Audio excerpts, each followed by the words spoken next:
Alright, hello. Hello friends. How's it going?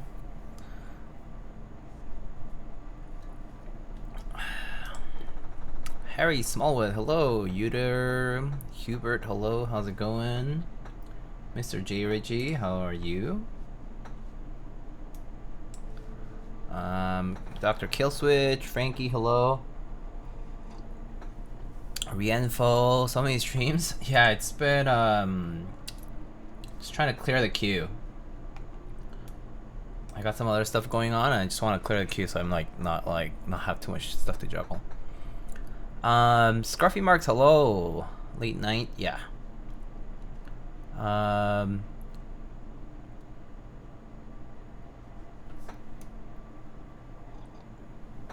I'm not sure how to pronounce that username. Senaj. Hi. Boomerangaroo, hello. Hello. Is that Humex? No, this is OJ, and I put some sparkling water in it, some soda. Not a mimosa, no. You can see, like this is the sparkling water thingy, and you can like fill it up. Pretty neat. Where's the Kiwi cam? Actually, where's Kiwi?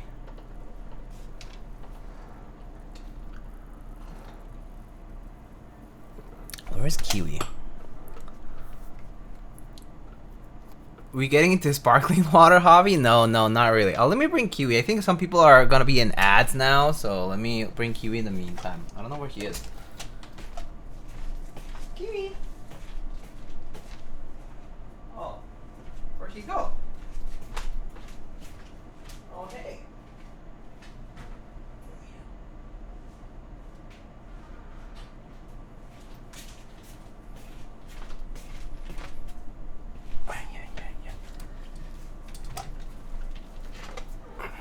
Afraid of the fizzy water? He's not afraid of the fizzy water, but yeah, here he is. He was just sleeping, well, chilling actually, just not even sleeping actually. He was awake. Wanna say hi, Kiwi?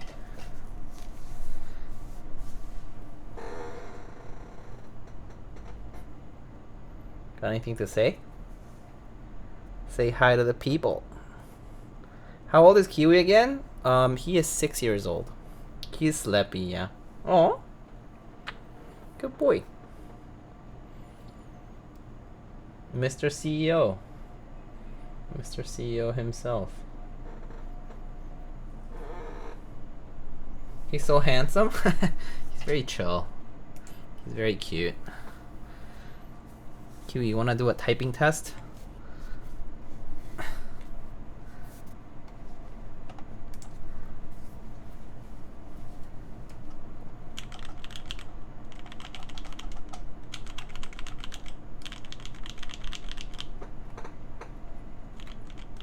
Ah, ow, ow, he hates it. Ouch.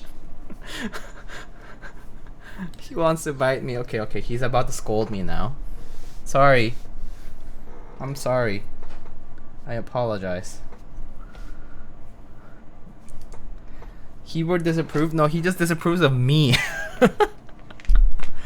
He doesn't disapprove of the keyboard. He disapproves of me being the worst. Oh, he's trying to tell me something. What's that, Kiwi?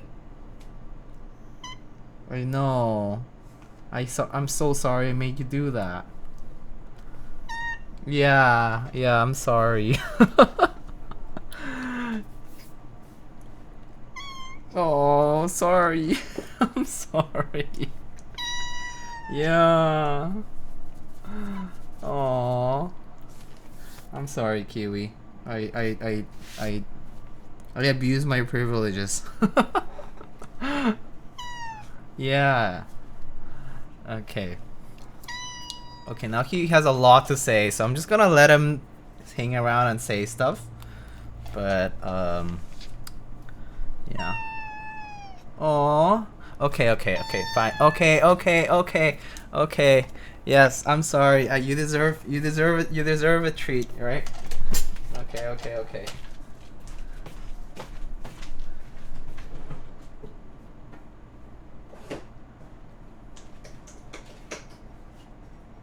Great kiwi.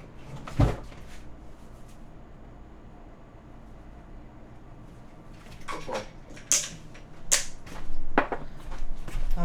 Okay, I had to appease him. He was not happy. I made him do that, so he was like, you gotta compensate.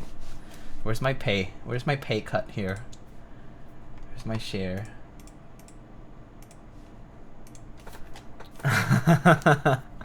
He has a lot to say. Yeah, well, only because of that, I think.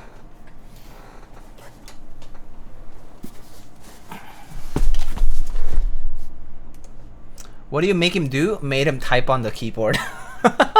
He was like, does not feel good on my paws.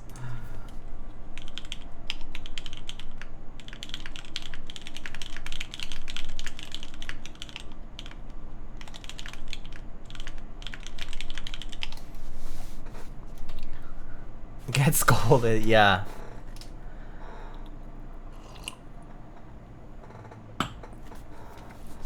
Alright, so we're building a pretty cool board today. This happened in the past year, right? The Line Friends TKL. And this board is actually like a licensed board, right? Because Mino Keys, the person who ran it, did a conjunction design with commissioned the design through JJW, if I recall correctly. And this was like a licensed Line Friends product, basically.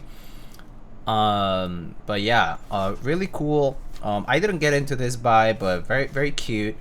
Has the little pulls for the zippers, and comes with like pretty much all the branding on it.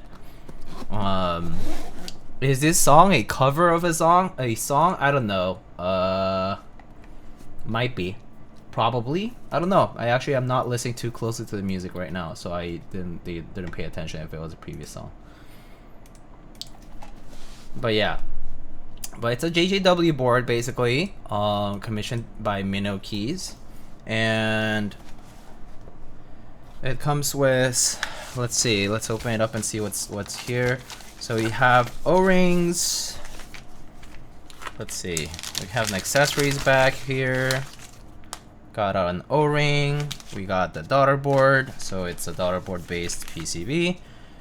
We got some little O-rings. I think these are for if you want to do like burger mount for the top mount.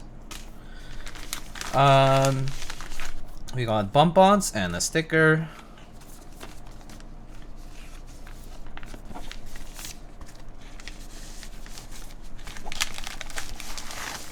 What intonation is that layout? FRL 1800, yeah. And then we have an alu plate. Ooh, nice light blue alu plate. Pretty nice.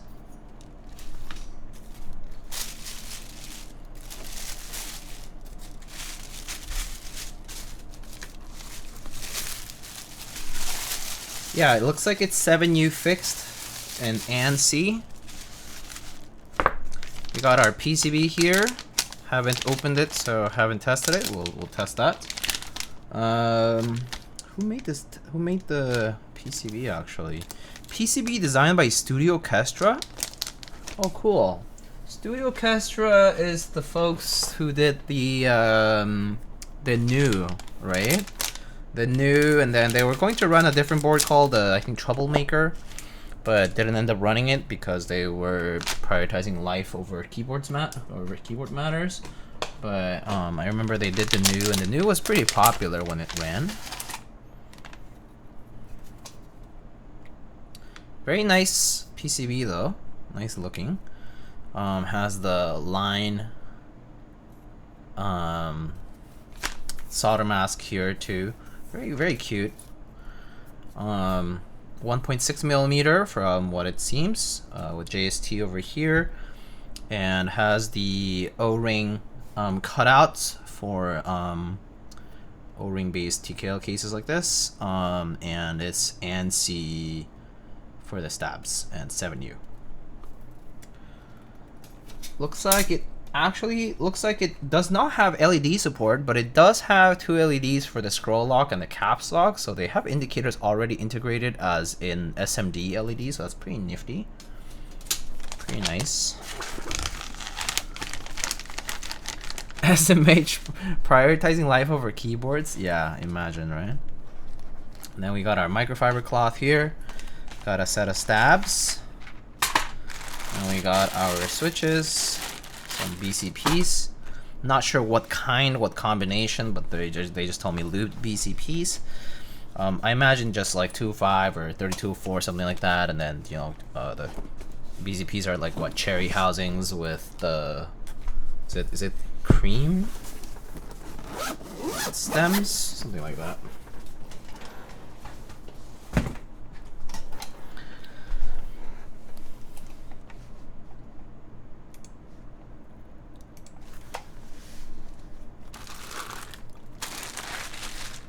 All right, so these guys are small, 15K monthly listeners.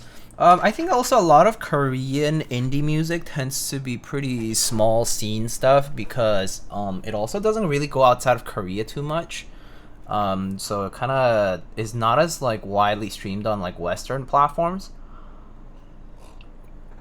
But if you go to Korea and you check like the music streaming platforms there, it might be a lot more popular. So the scene just differs between the East and the West. So yeah. Okay. So let's take a look at the board. Looks like we just have a plastic cover for the weight here, although the weight is on the smaller side. It's a very nice, it's a very pretty light blue color with the Line Friends engravings here.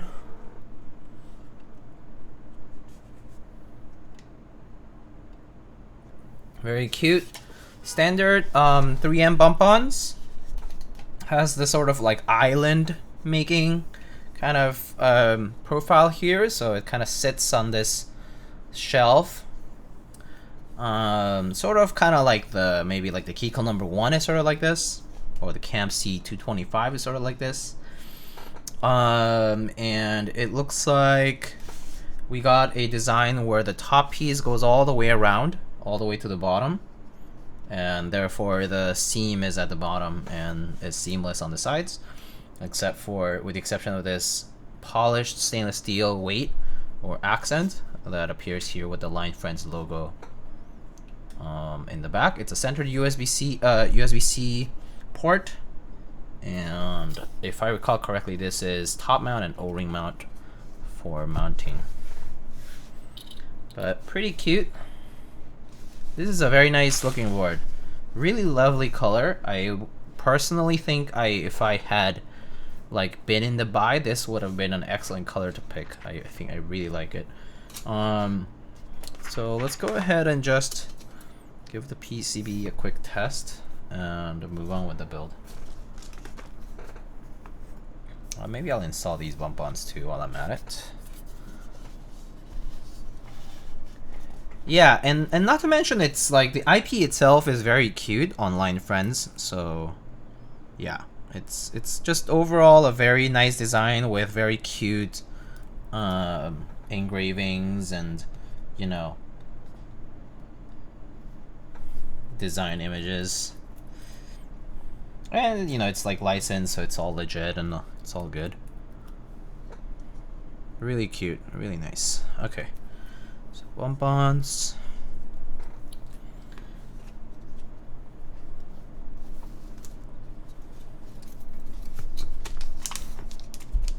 Which switches have you combined to make your BCPs? I don't know. I don't know much about BCPs because I don't really care for them myself. I'll be honest with you. I really don't care for them.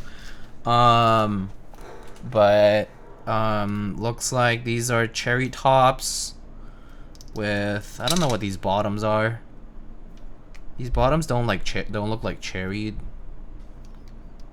I don't know what these black bottoms are.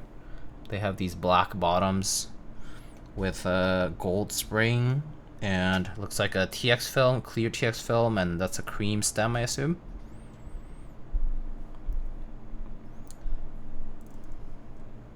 But I don't know what the bottom housing is.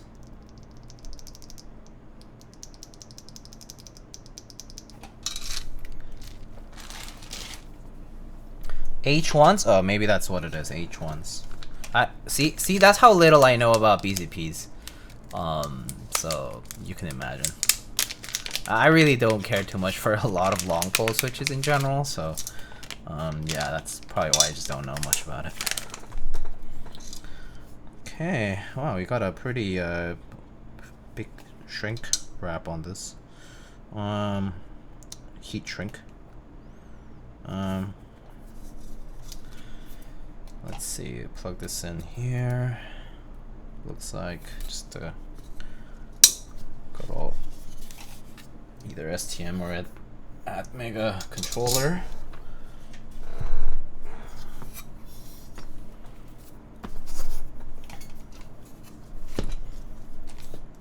The OG recipe is cherry top, cream stem, and H1. Oh, I see. Kylo is doing its own BCP too. Yeah, I heard something about the... Was it the cream stems, or I don't know. There was something that changed. I remember people complaining about BCPs not being the same because some part changed and the housings didn't fit or whatever. Don't really know what that was about, but I remember some people being like, "Oh no, now we can't make it." And I was like, "Oh, that's too bad, I guess."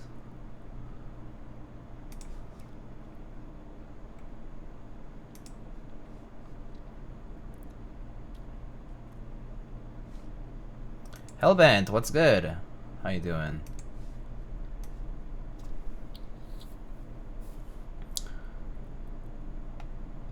The product page photos for the blue with Hallyu mounted look so good. Ooh, that gives me an idea. Why don't we try that DCX solarized set that we got last time?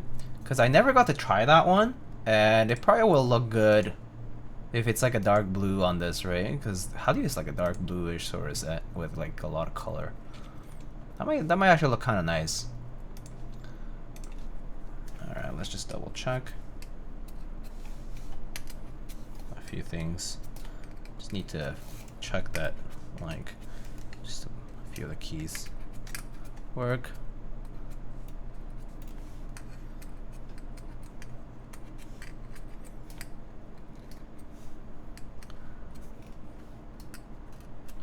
Okay, good enough. Just need to make sure that it works. Let's just check that no diode has been sheared off.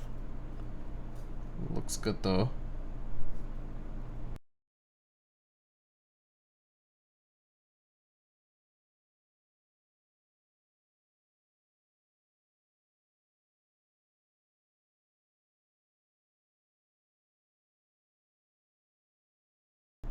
What happened?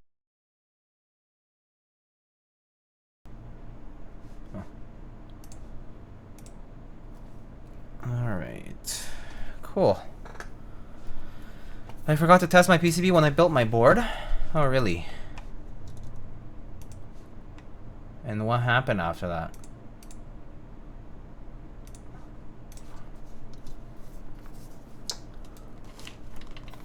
Okay, so everything's good. Now let's go ahead and build the board. How are you gonna break the board, Gam? Who made this playlist? Just look at the exclamation playlist command, Gam. It's literally there for a reason.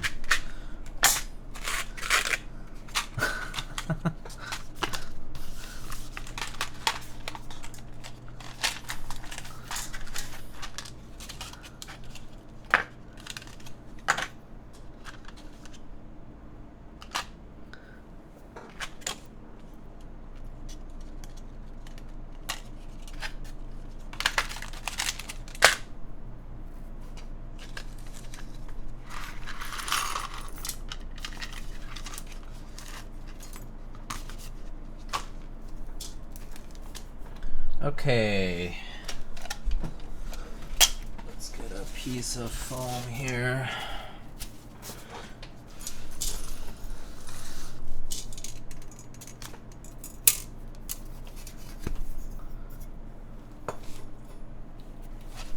You can ask Drew, I finished soldering and I connected the board and it didn't light up until I fixed the cable. Oh, interesting.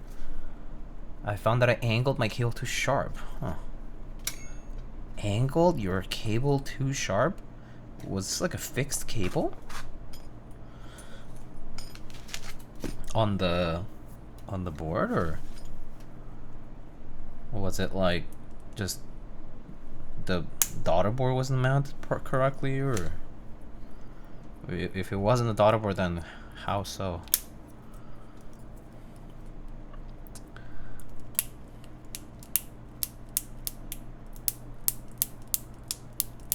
Also, Cream's the only long poles that I actually use.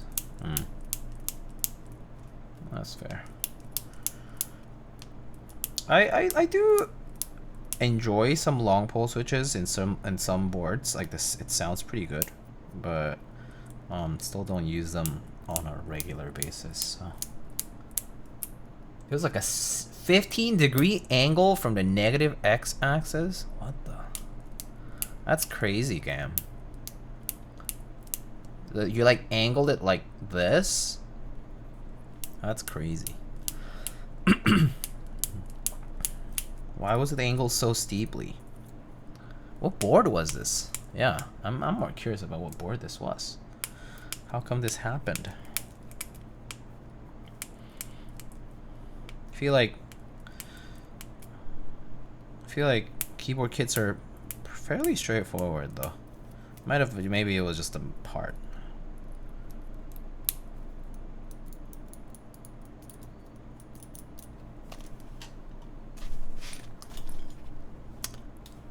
The Rikia, he wanted that giveaway. Oh, cool. Will he be trying O-ring mount as well? Maybe, yeah.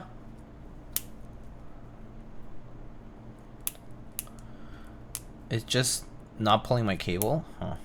Interesting. Okay. Oh, I see. It was just too tight from the back of the desk or whatever, I assume.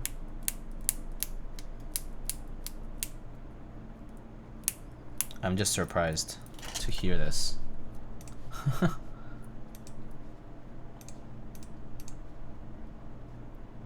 Oh, I see. Oh, yeah. Well, that isn't even about testing the PCB. That's just straight up user error. I just saw the photo. you just didn't pull your. You're just too lazy to pull your cable properly. That's not even the part problem. Basically saying skill issue. I mean, a carelessness is what I guess I would say. Yeah, just being careless or just not, thinking that it's fine. But I mean, like things like cables like have bad, like they have memory, right? So like these, like especially like these ones with the thick paracord or the ones, or even the rubber ones, they sort of like get stuck in a certain way if you like tense them up too much. It's not good for the cable. I want to see this photo. Yeah, you can ask Gam. Gam, just send it. Full send.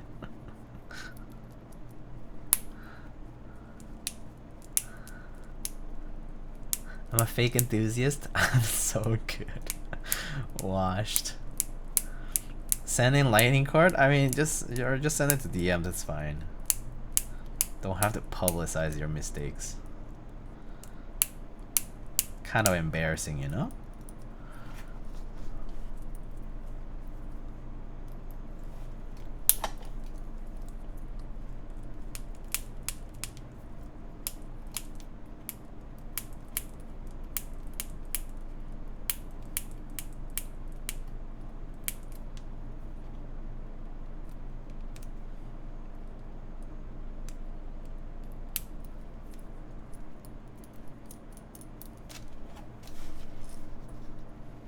The build was 4 hours. It really only should have taken 2.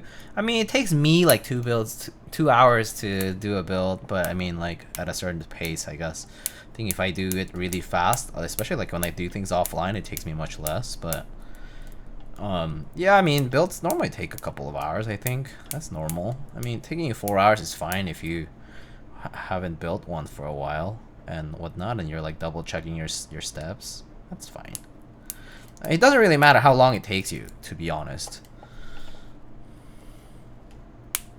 because it's a modular thing. Like you can stop at any point for a build, pretty much, because you're putting part by part.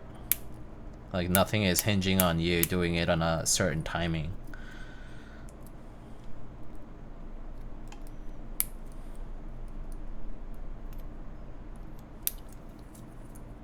My builds take like an hour usually. Yeah, sounds about right. If you have everything ready, it's maybe like an hour at most. It really depends what you're trying to achieve, yeah.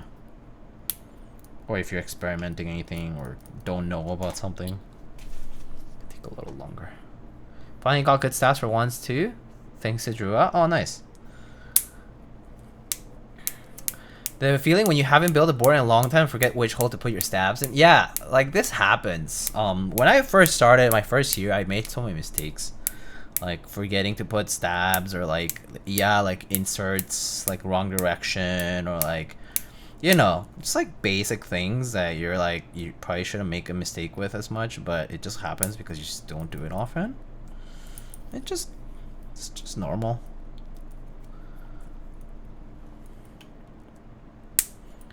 Do my stats really quickly because no one ain't gonna hear it tick or slightly rattle. Yeah, I mean, I think if you don't care, then it doesn't really matter. I tend to care eventually though, so I try to cover my bases. But also, when I build for other people, it matters more because, you know, obviously it's not for me.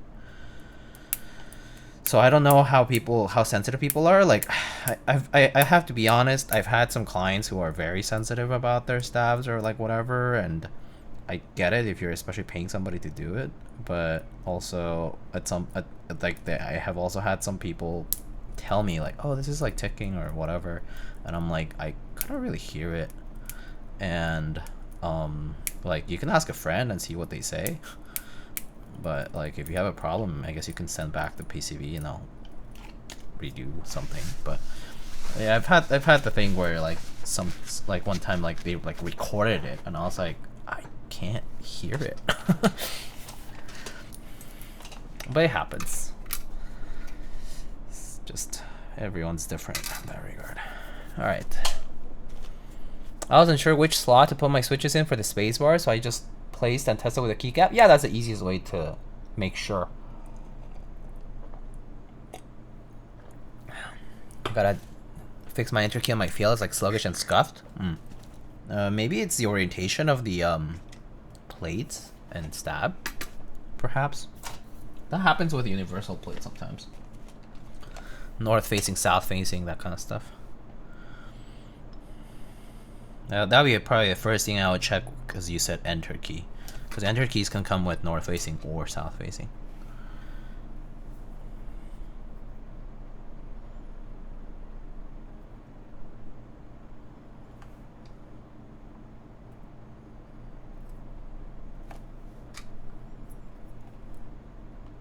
The sluggish stab is a plateless build? Oh, okay. Just probably the stab then, yeah.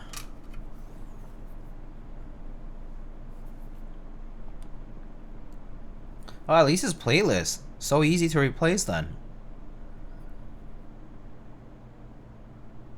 Literally it would take you like 20 minutes, maybe, if you're taking your time.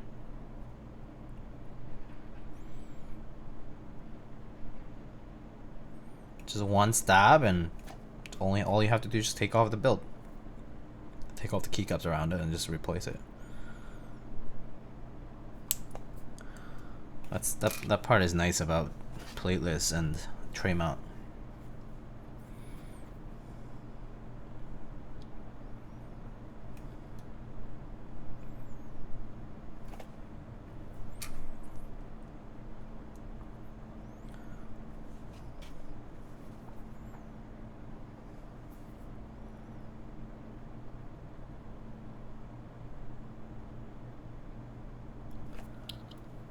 My first GMK set arrived? Oh, nice. What GMK set is your first GMK set? What do you get for your first?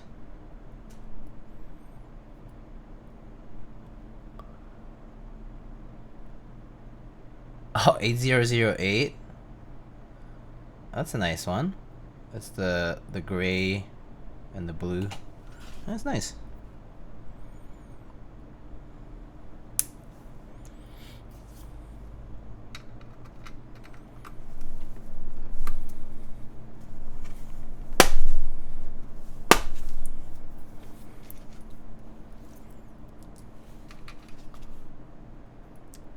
Yeah, Gore, hello.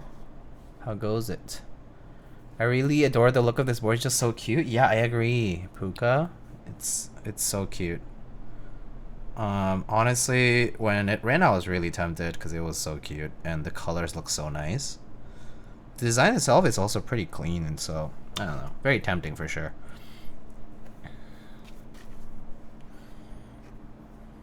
Like, it's like if there's an IP to use for it, like Line Friends is honestly so good. It's just so adorable.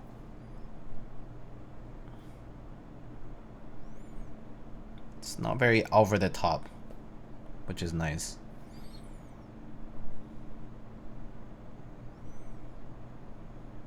And that's a huge thing when it comes to any branded products. It's like some products are just too much branding everywhere. They're just not as pretty.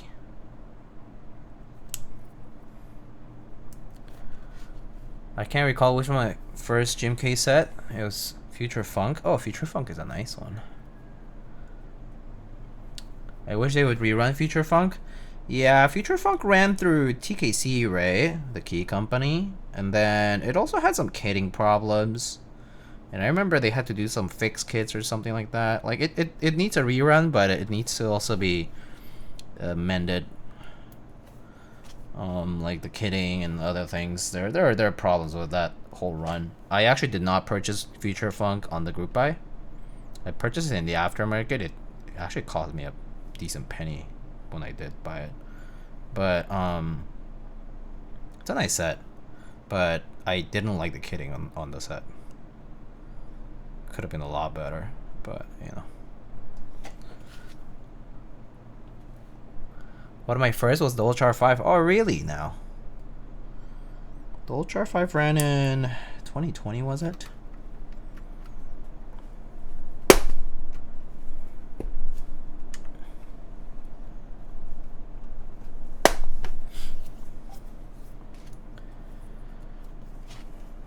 Future Funk is really expensive aftermarket. Yeah, right now it's pretty expensive. Yeah, it got more expensive over the years because obviously it's just been a while. But yeah, I mean, even when I got it, it was definitely not retail. So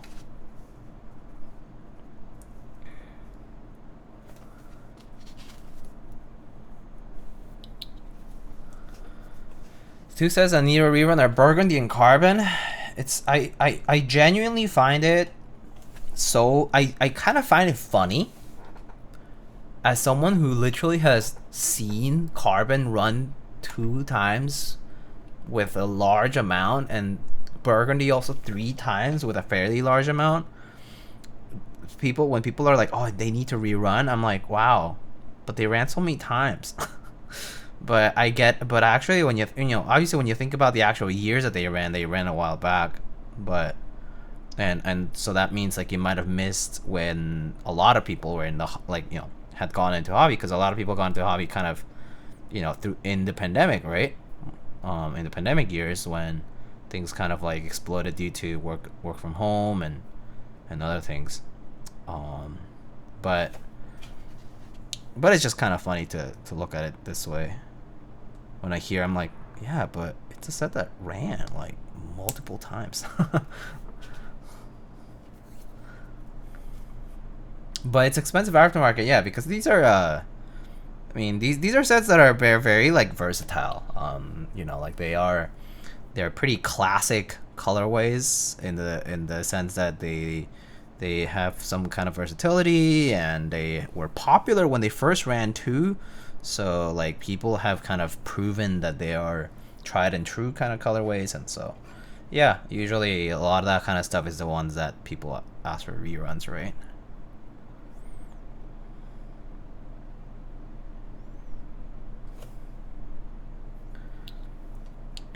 The thing is, one big thing is like reruns honestly are a bit of a pain in the ass for anyone. Only in the sense that if you're the designer, you honestly don't really want to rerun things because it's like you're basically detracting your own time and effort from doing something new. So yeah, it ends up being sort of like counterproductive for a designer, at least on the designer side. And then even as the vendor, on the vendor side, you might think, oh, it's basically like a gold mine to rerun a set, right? Because the demand is there. But you can also pit yourself into rerunning something that the demand has a vocal minority, like there's a vocal minority type of demand for it, and then you also end up, you know, spending resources and time and money.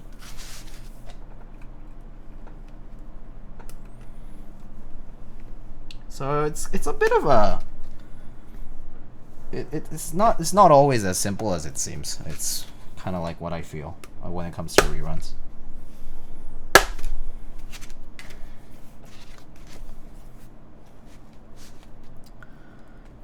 What was the very first GMK set run? In the community, probably was a white on black set.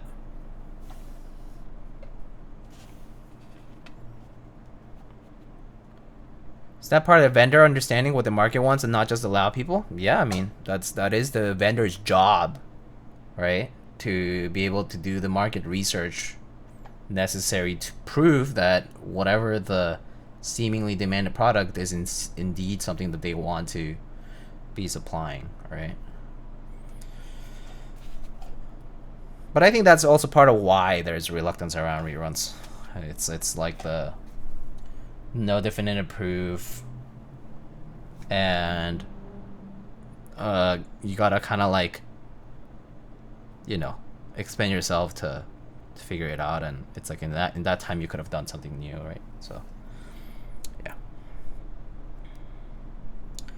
I'm not against reruns though in general. I mean, these are manufactured products. These are products that are completely reproducible by machine. These are not handcrafted products like in the case of artisan keycaps, right?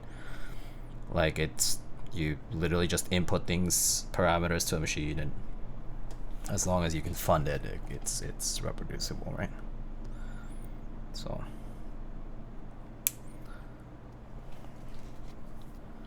GMK Purple, yeah, Purple Moss was the first GMK GB for like a kit, but yeah, not for a full set though. I think the full set might have been either a white on black or a Dolce or something like that, probably, right? I think Charred Orange is definitely on the old side too, though. Charred Orange is definitely pretty old. Also, Charred Orange is based on the existence of Ski Data. Ski Data is like an actual brand and device that had those orange on gray keycaps. So Charred Orange was also based on that. So yeah. Also, you know, Charred Orange and Geekhack colors, right? Like, it's pretty much one-on-one.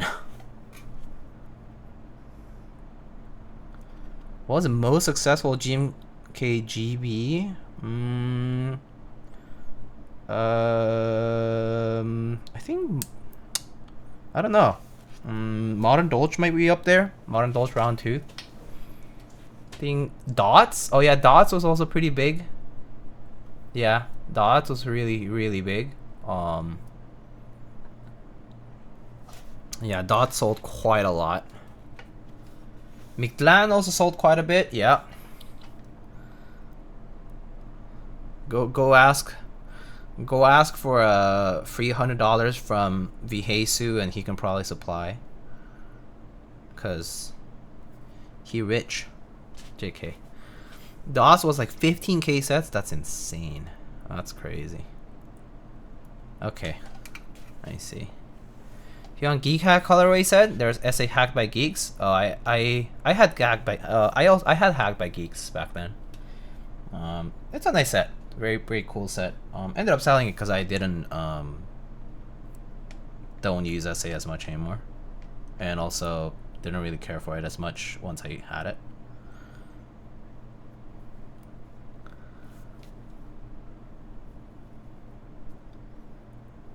Are there any good bezel-less? What? Oh, bezel-less meaning low profile? Low profile. What is there that's low profile nowadays? White Fox? Not low profile? I can send an image. I'm pretty sure what you mean is what we call low profile cases. Is when when the switches show from the side of the board, right?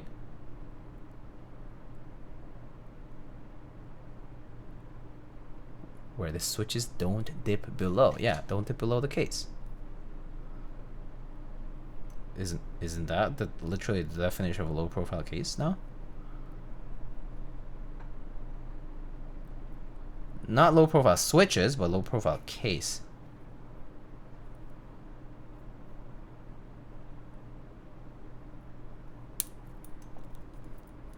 Have you joined the JMK Rubber Hose GB? I did actually. I ended up joining the Rubber Hose GB. I like the colors, the Dead Beats colors, because that's what it's based on.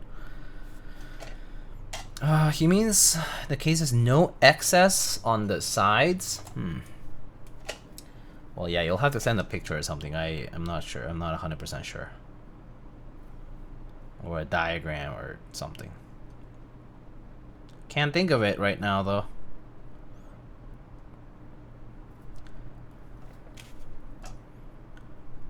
Or if you even have an example of an n equals to 1 case, like one single case that satisfies that requirement, but maybe isn't the aesthetic that you like, not the aesthetic, but the exact layout or look that you want it, but it's close enough, you can send an example of that, and maybe people can recommend something.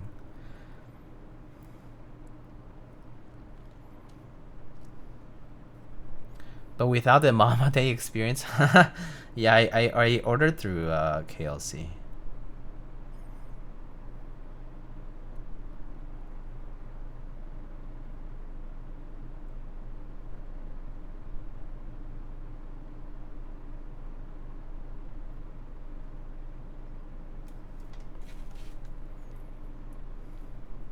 I googled one. Okay. Well, let us know, I guess, in the chat. I also joined the GMKGB, but I won't buy a board. I'm not buying a board. I'm actually not very interested in the board.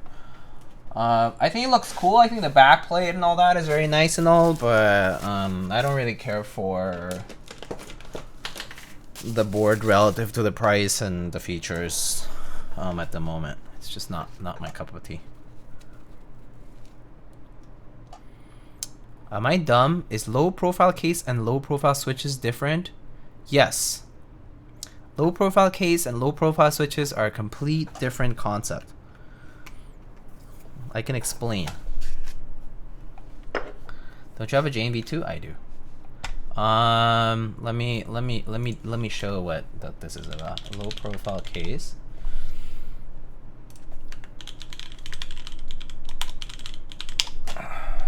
So, okay, so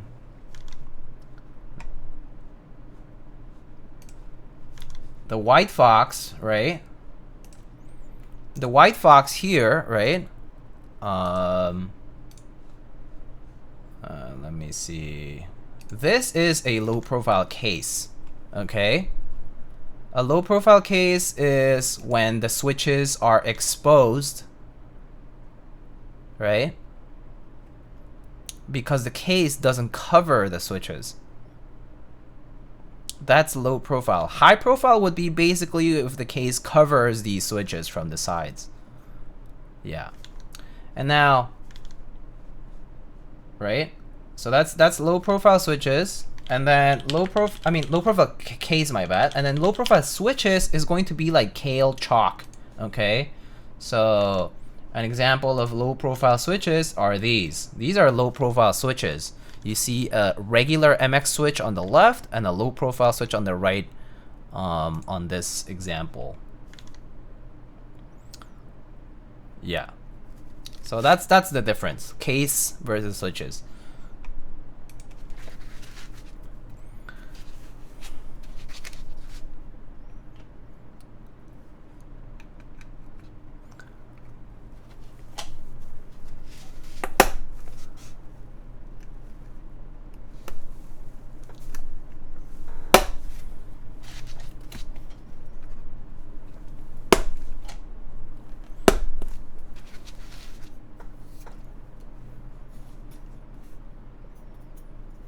Oh, Mr. Ratty, hello, Drizzoid, how's it going?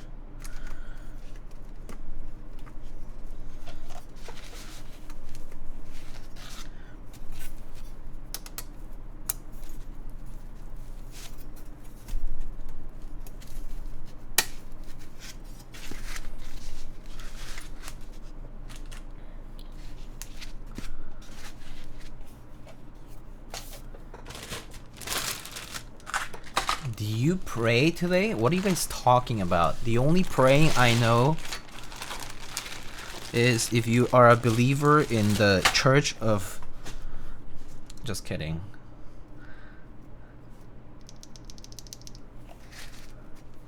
It's a public holiday? Oh, nice. What kind of holiday is it? So I guess you just take the day off today on a Wednesday? That's nice. Having a public holiday in like dead middle of the week is like the nicest thing. That's great. Oh, actually, let me double check what layout exactly I'm doing today.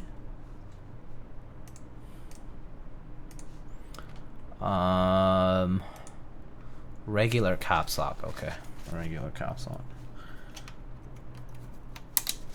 Full touch caps lock, and everything else is NC7U.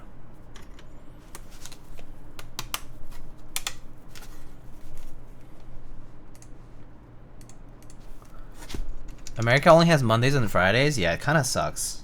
If we had Tuesdays and they just gave us Monday as well, that's even better. Like the long weekend.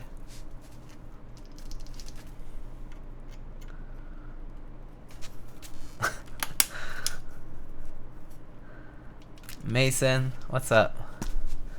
Just understand where I'm coming from. Months and months of trying to get at Jane. Oh, doing a bunch of research and dreaming about it. You finally get it and you can't wait for it to get dropped and not being able to sleep because you're so excited. Finally dropped and you get this experience. Mamba and can't even get in the site after hours of trying to. That's a good one. Nice edit. Nice edited pasta.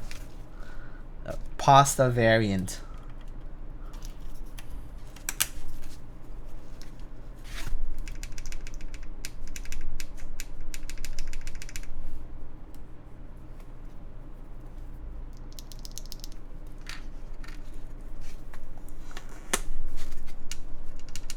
I work a 10-hour workday for a 3-day weekend. Man, I wish.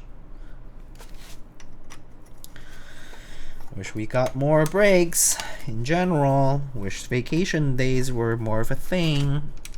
Like better than 2 weeks in a year.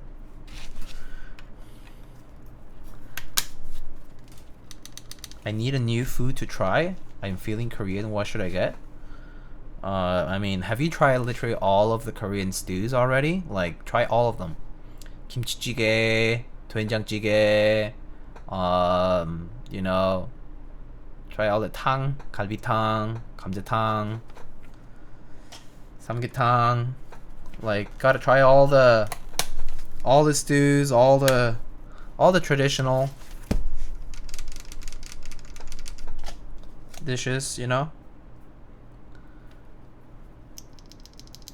Soup and stew, pretty much staple Korean stuff. If someone tells you gotta have KBBQ because that's traditional, that's a lie. KBBQ is like a modern thing. I mean, technically no, actually, but in general, although it's not what you would consider staple Korean food. Yeah, kalguksu is good though. Kalguksu is knife noodles, which is like knife cut noodles. So it's basically like noodle soup. In my job, I get 5 weeks per year in the U.S. That's pretty good.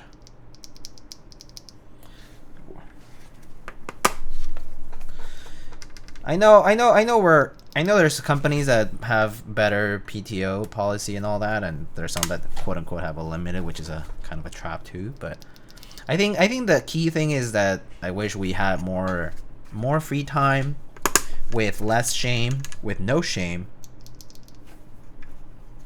And obviously not sacrificing livelihoods by basically saying like, oh, I'm not working, but therefore I can't like I can't struggle to pay the bills or something, right? That's a problem. Consider jjajangmyeon. Jjajangmyeon is good, but I think Gam has had jjajangmyeon already, if I recall. Jjajangmyeon is okay. Jjajangmyeon is like it's great. It's like almost. It's like closer to fast food than it's not, so.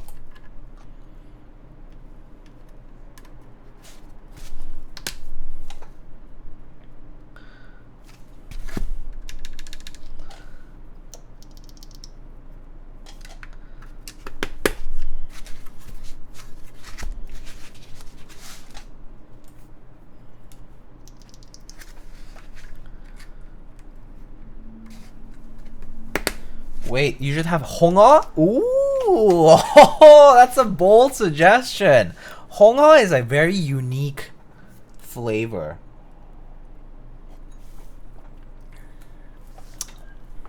No, it's not that bad. It's just different. It's just fish. Do you like fish in general? If you do, you might be okay with honga. It's just a little different.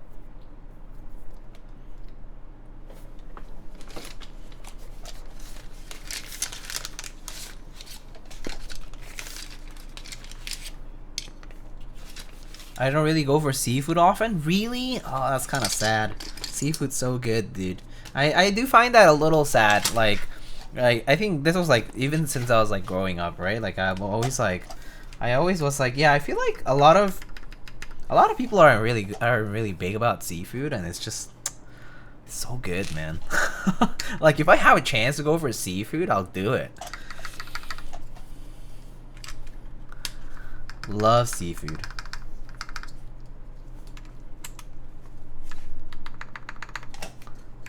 Just in general, you know, like fish, shrimp, crab, yeah, scallops, like whatever it is. Oysters, like clam, like insert exotic species of fish and other seafood. You know, like uni and like, you know, so many things. Salmon top 10 foods. Salmon is like the tip of the iceberg of seafoods. This is like the food that everyone will know. It's like shrimp and salmon are up there for sure.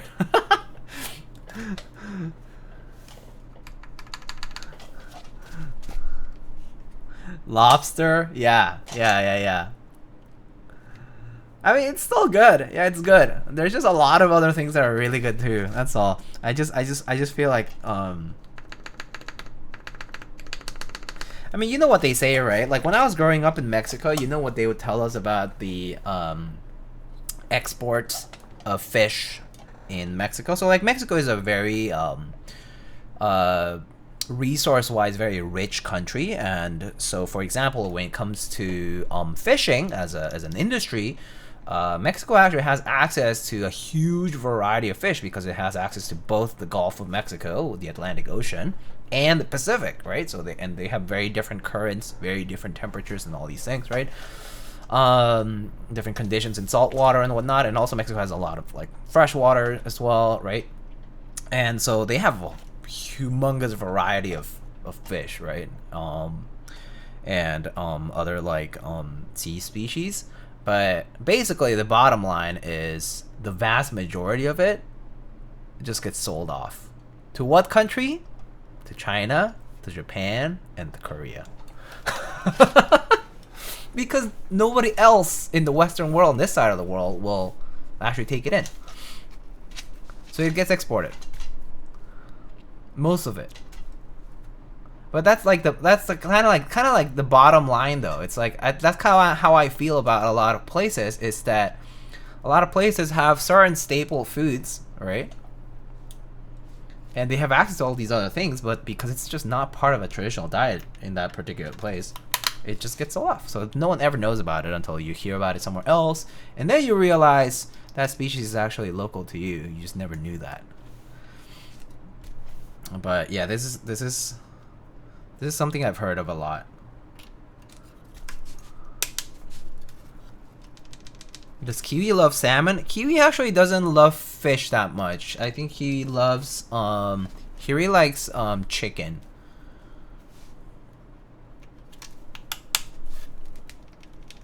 And yeah, I mean, obviously globalization in general, it's not just the internet, right? Like globalization as a whole has exposed people to more cultures and more like variety in food, and you know, like brought together a lot of cuisines into one place. And obviously if you're like from a more urban area, the likelihood of that is even higher, right? But yeah, I basically remember being told by some of my teachers saying like, oh yeah, like we in Mexico basically keep the cheapest and worst quality fish because all the rest just gets exported and sold off because we don't know better. Like simply our cuisine does not support a whole variety of species that is around, but that we just don't know how to cook, how to eat, how to appreciate. So it just, you know.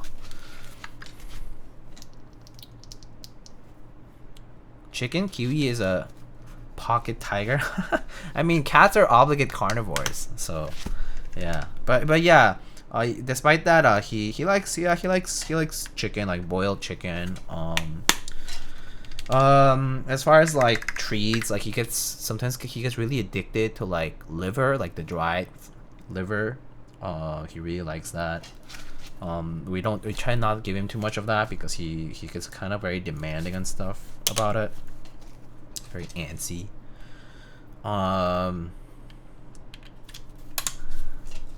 Just like the liver king. Yes, Kiwi is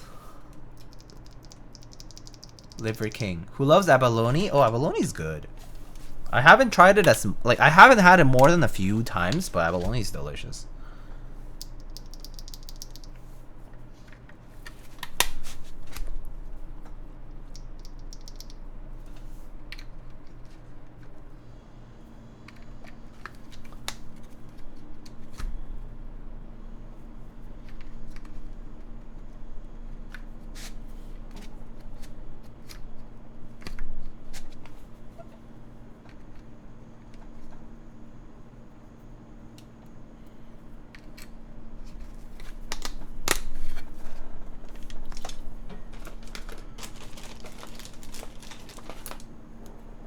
TIL about abalone, it's not bologna. Oh my god. Yeah, abalone is not your tomato based sauce, tomato and meat based sauce, and it's also not anything related to the region of Bologna in Italy. That's funny. Abalone or abalone? Isn't it abalone? I thought it was abalone. I remember that's how I was told, but you can look it up in the dictionary. They probably have one of those pronunciation thingies.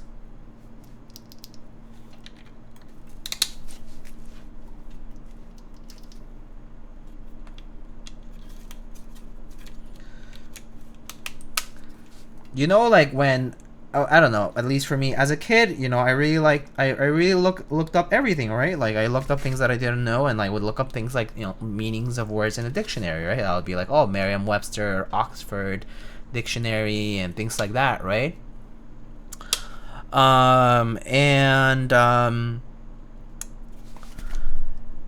then growing up, like later on, right, I went to college, or like, you know, like you, or even in high school, like when people would talk about how like, oh, the Oxford Dictionary just added this word into a dictionary, and some freaking Zoomer speak basically, and then I'm like, and then nowadays I'm like, man, I've lost faith in the dictionary. But I mean, I still go and check the dictionary for a lot of things. But it's just like a random thought I had. It's like yeah, like the like trust in the dictionary is dipping because of these things that they're approving. Riz word of the year. Yeah, they're putting in words like Pantone chooses colors each year, you know? So, yeah.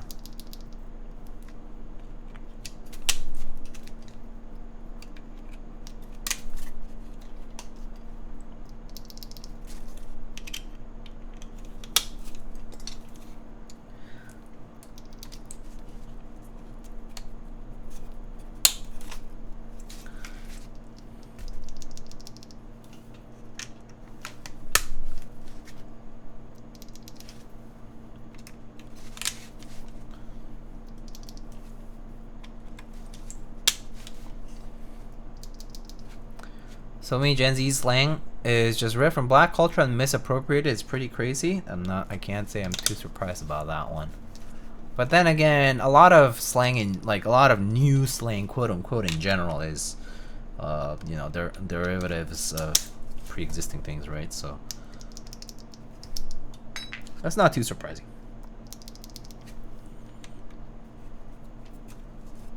Oops, switch.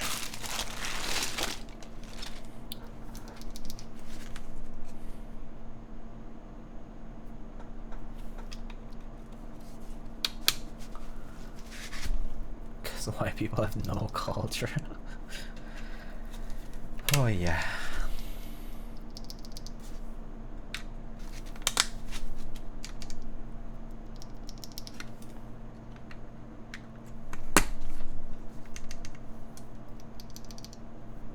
Yeah, I think that it's more like the taken in different contexts. So a lot of like the original context in which it was used is lost and or no longer like relevant.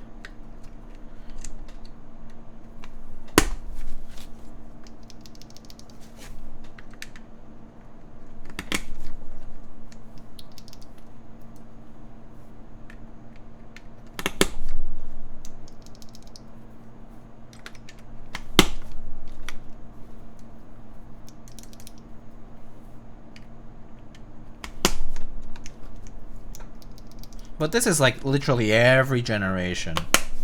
It's like this. Adults will be like, "What? What did you say?" And they're like, "Yeah, this." And they're like, "But isn't this what that means?" And they're like, "No." It happens every gen.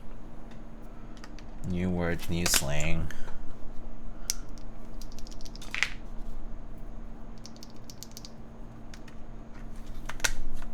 Are these long pole? Yeah. Yeah, these are long pole. BCPs are long pole, yeah. Because of the cream stem in these regular housings ends up with a long pole, basically. So.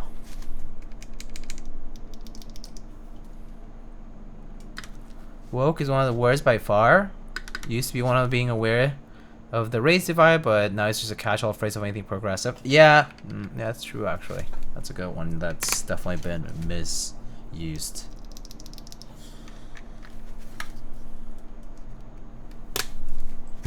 That is true. I do like the song New Slang though.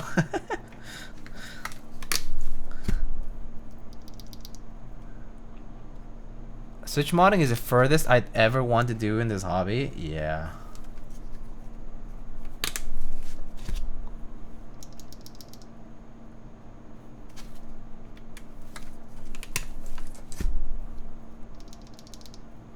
Are there any specific brands that specialize in low profile cases and not non-low profile switch? I mean, a lot of OEM stuff will be more likely low profile, but I mean, if you're looking for a 65%, maybe you could look at the White Fox. That's a low profile case. Like, that's the only one I actually know right off the bat, because it was popular when I first started in keyboards, or like, you know, like, or at least in the first like year or whatever. Like, I remember them being kind of popular. Not that it's translated as well by today's standards, but I mean, it is basically a low profile case and a 65%, as you were asking. It's alright. It's okay, yeah. Like, if that's what you like, then, you know, it seems to suit your criteria. So, are these OG BCPs? I don't know what's OG and what's not, but they are BCPs. That's all that I know. I was sent these, so I don't know what parts made, like whether these are made before a certain time or not. I don't know that.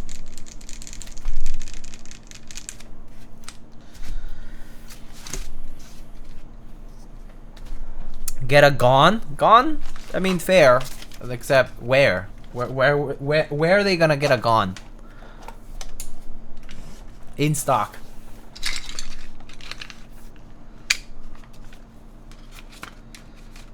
Like, if only Gon actually still did stuff and shipped stuff, sure, but he doesn't. Would have been nice. Just buy it from Gon and then never get it. Yeah, well, we know how that would pan out. Just look for old Gone Easy Clap. I mean, this is like saying just look for old clacks, right?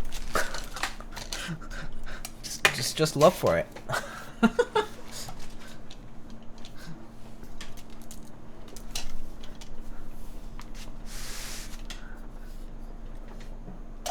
Rip me buying from Gone way back. Oh, do you get scams, Scruffy Marks, or do you actually get your shipment?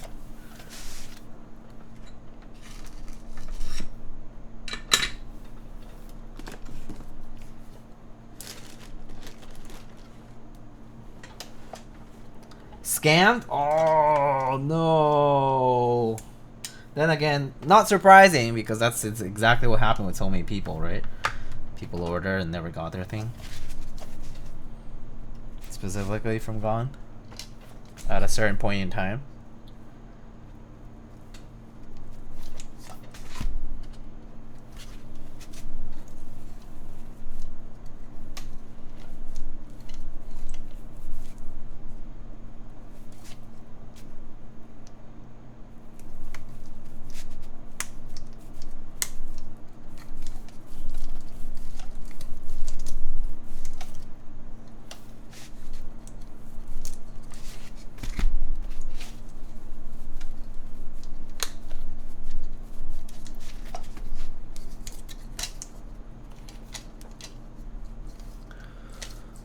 I read about the scam after I bought, so I just accepted it. Yeah. Yep, that's how it goes with these things. It sucks. Live and you learn. Since I joined the hobby, I haven't witnessed any scams yet. Yet is the keyword. Yet is the keywords, because scams just happen. Like, it'll eventually they happen, right? It's just a matter of when and how large of a scam, but they happen. So sorry about the fan noise here. You'll just have to live with it. I would put the filter on, the noise filter, but actually kind of too lazy to put it on, and also I think it like needs to be restarted or something. So I'm just not gonna bother. You just have to live with it.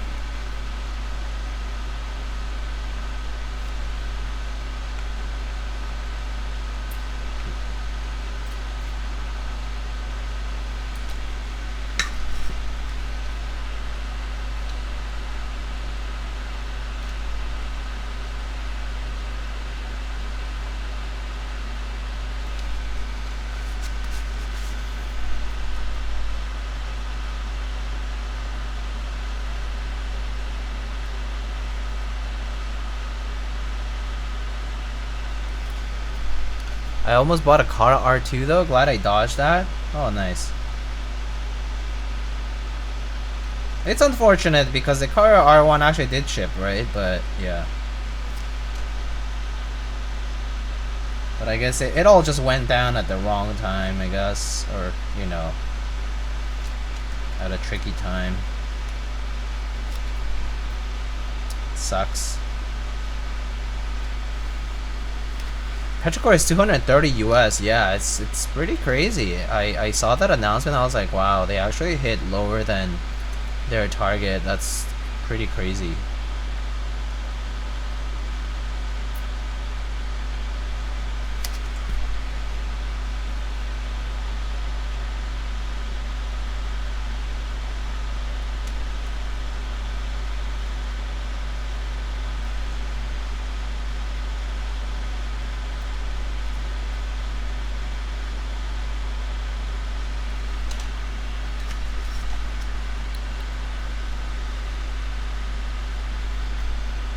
I was expecting 400.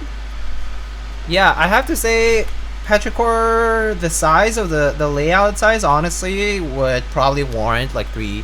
Like, I would say, like, if this had been like years back, this would probably have been like 350, 400. Yeah, I would say, at minimum. Times have changed.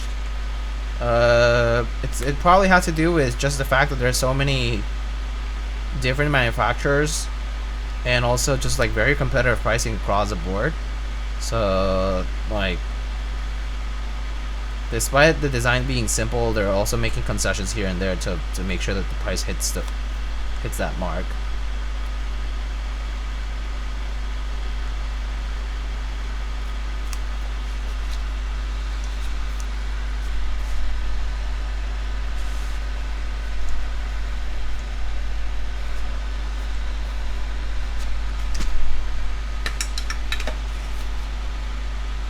I know people who bought into buy-in boards and wanting refunds is quite hard to hear. I bought my buy-in board. Luckily, I actually got a board.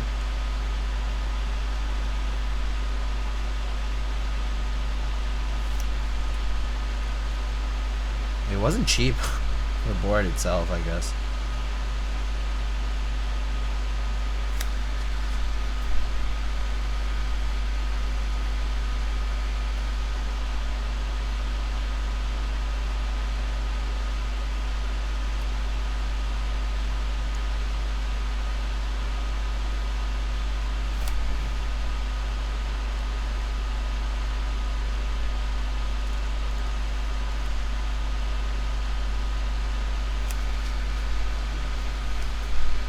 He stopped communicating with his customer because they hurt his feelings. Yeah, honestly, that's kind of a cop-out move. It's unfortunate.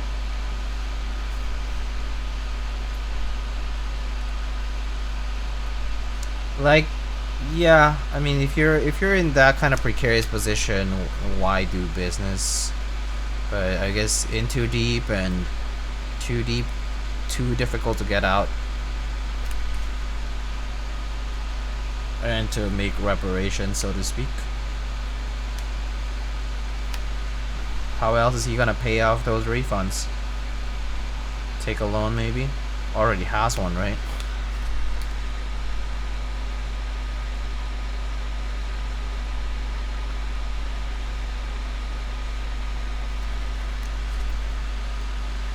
Fix my stabs a lot better. Oh, nice.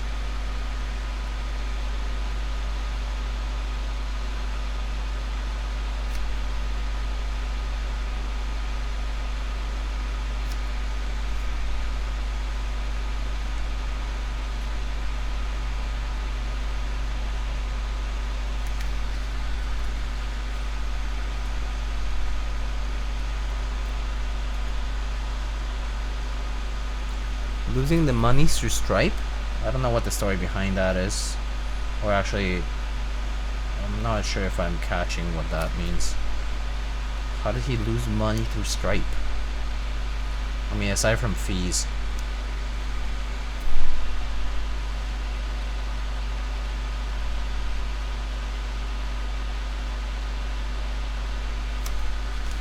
What's your go-to stabs? TX? Yeah. TX, cherry clip-ins.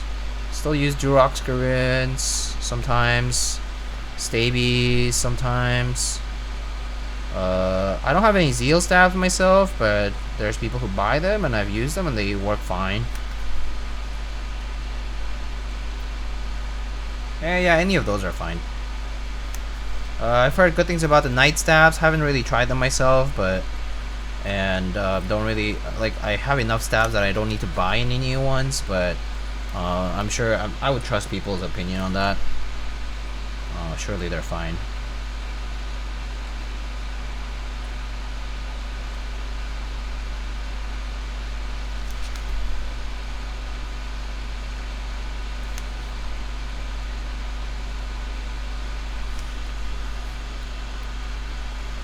I never liked that you had to use the little plastic shims on the TX stabs. You don't have to. I don't, unlike half of the boards I built, and they're fine. You don't have to. They don't come off that easily.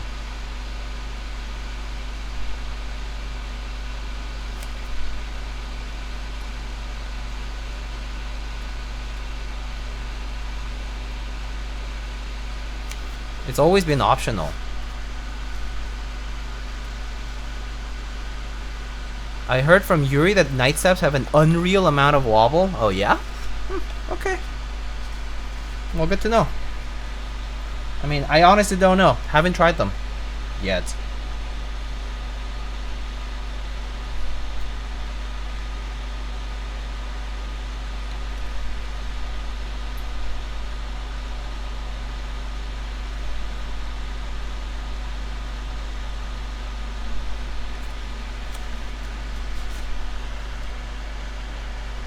Hello, Mr. Bacon. Hello.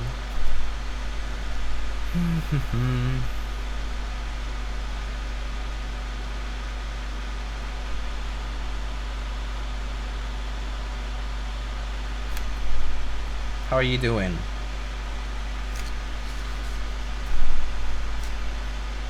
There's TX AP screw-ins? Yeah, I think there's screw-ins now, yeah. I don't really care for screw-ins personally because clip-ins work fine. And, like, I don't really see how much a screw brings additional stability, so to speak, versus clip-ins. And so I just buy clip-ins. That said, yeah, I mean, screw-ins are useful when you will actually need a screw.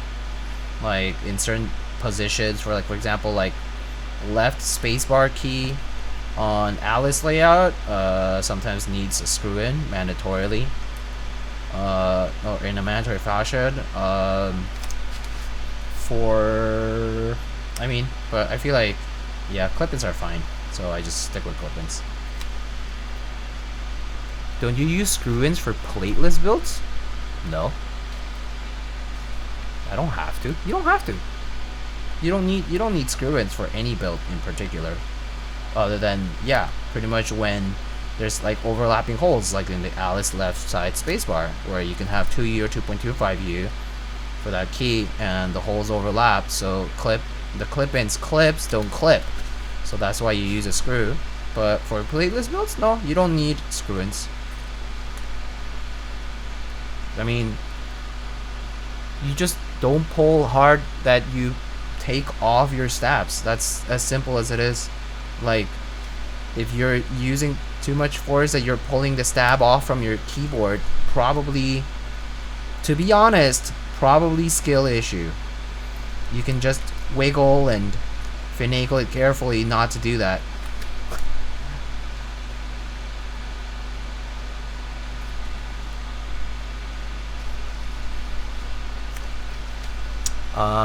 Last time I asked that, I got yelled at by drunk Simon, so I didn't know. Oh, I see.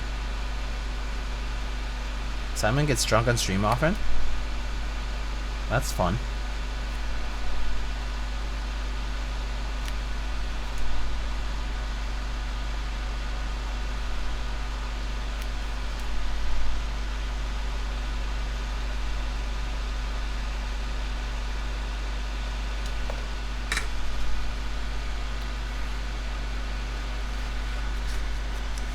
Why many people use C3 wires? Yeah, they're a little thicker if I recall.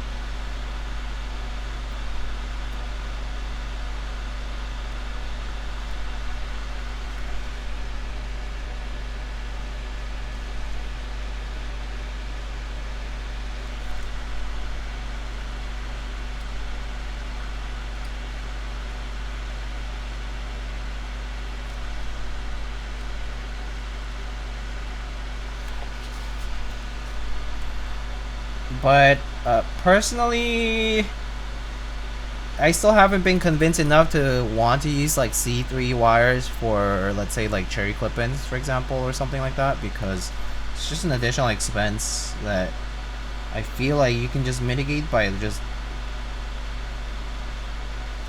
lubing properly, basically. That said, all stabs you eventually have to re-lube or reassemble. Yeah. At least the ones that we currently use. I know someone's gonna bring up the Norbauer stab or something like that. I get it. But those are not currently replaceable for kits, so.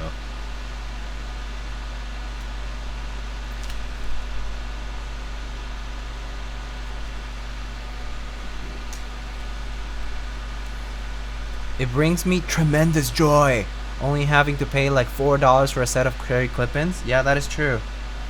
They are quite a bit cheaper.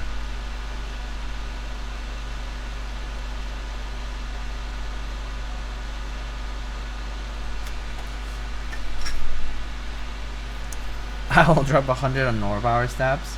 Are you actually though? Would you actually be interested in buying them?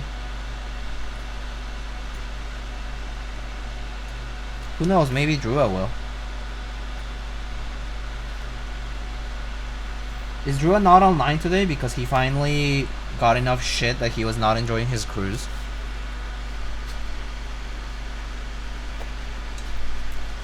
In before he's just lurking but not talking so that he doesn't catch strays.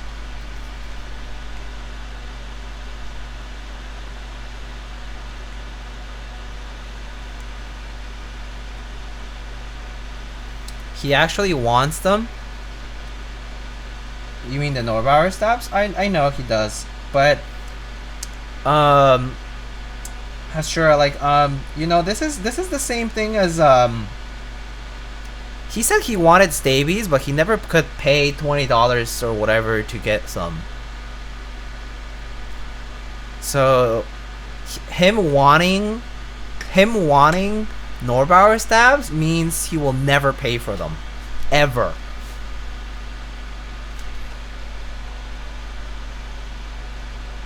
It's been years since stabies came out, by the way. He still hasn't gotten them.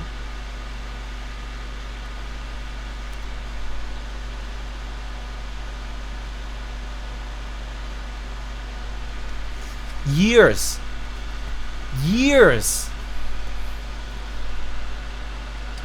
Meanwhile, this fool is going on cruises, okay? So he mocks people for spending $5 on a Twitch sub.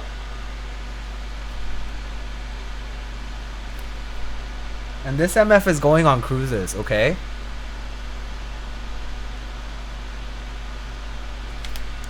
I get it.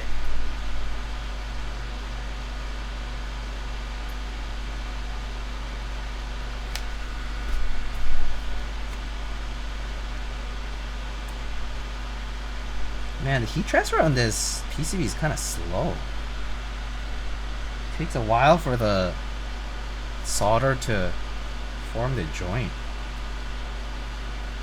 Some PCBs just have that. Maybe it's just the copper.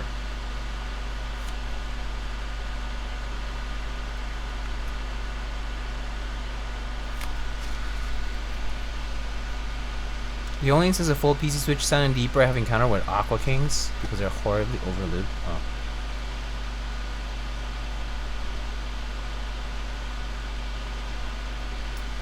Yeah, Aqua King's probably better with a touch-up.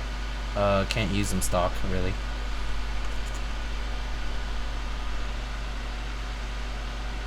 Or at least much better off. Due to badge variants, too.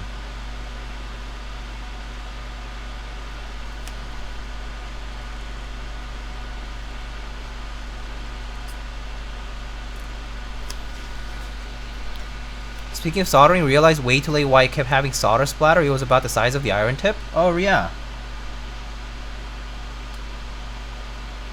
Was it too large or too small that was causing it?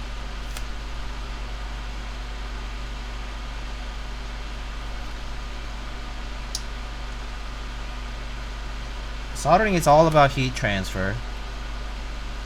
So yeah, surface area and things like that will matter.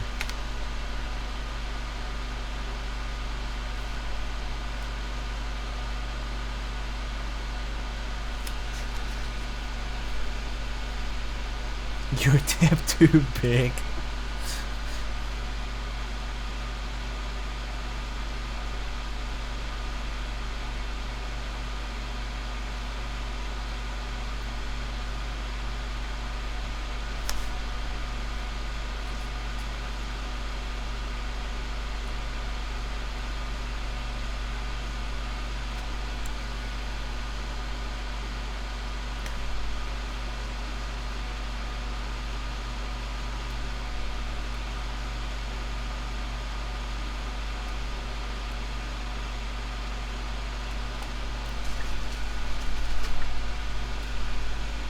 Started using a, I don't know what you call it, chisel.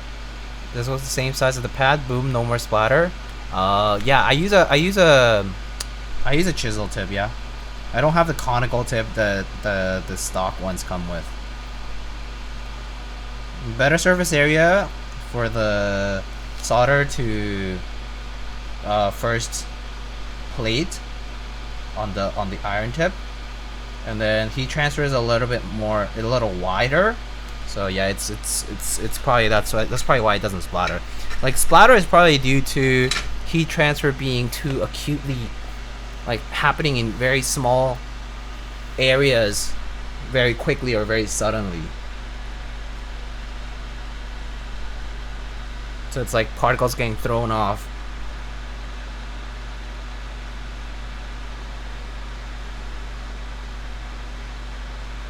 Okay, just double checking all the joints here.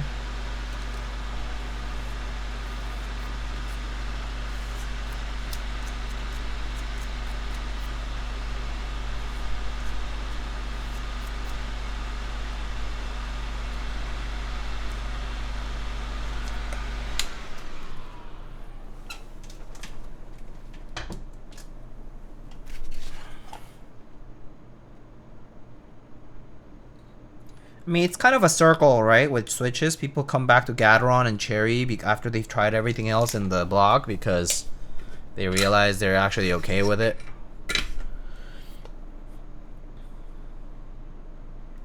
It's more so that you try other things because you want to try out new things that are out there or that they say that they're new and different. But then you come back to what you're comfortable with, right?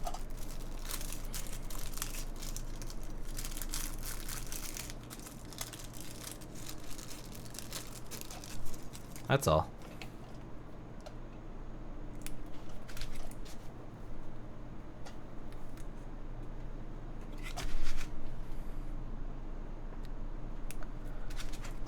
Achoo, bless you, Kupo.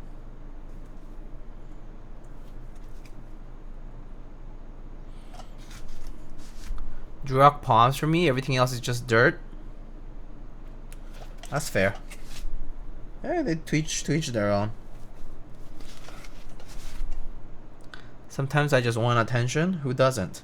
I think everyone at some point they just want attention, right? Human nature. Ended up selling all my JJW KB switches, just Popus remain. I don't even know how you managed to even sell all your other switches. How?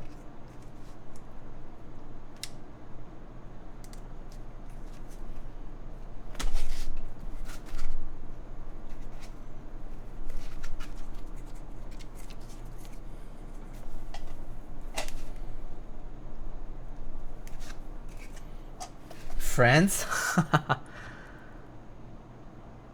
Man, I can't believe I turned.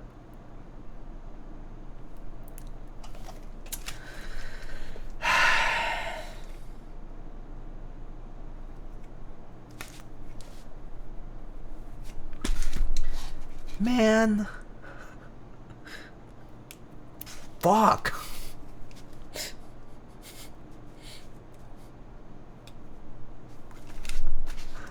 20. 20. Holy shit. 20. Anyway, happy early birthday. Welcome to the new decade. Still not the same as my decade.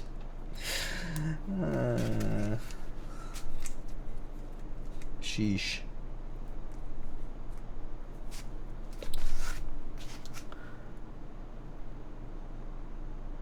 $20 is literally half my life expectancy. Wait, why is this going to turn? Is this going to take a very sad turn?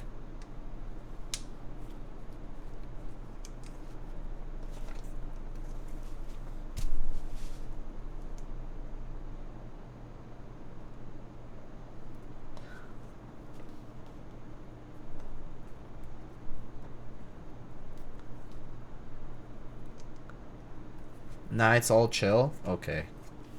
But also, human life okay, I see. Okay. Okay, so it is indeed what you meant. You were being serious about it. Okay. That's fair. Okay, if that's the case, you actually have the right to call yourself old. Right? I mean, right, it kind of makes sense, right? You are old relative to your lifespan. Right? So that's totally fair. I think you have a right to call yourself old. Yeah, midlife crisis, quite literally. Yeah, that's okay. Yeah, no, you have earned yourself the right to call yourself old.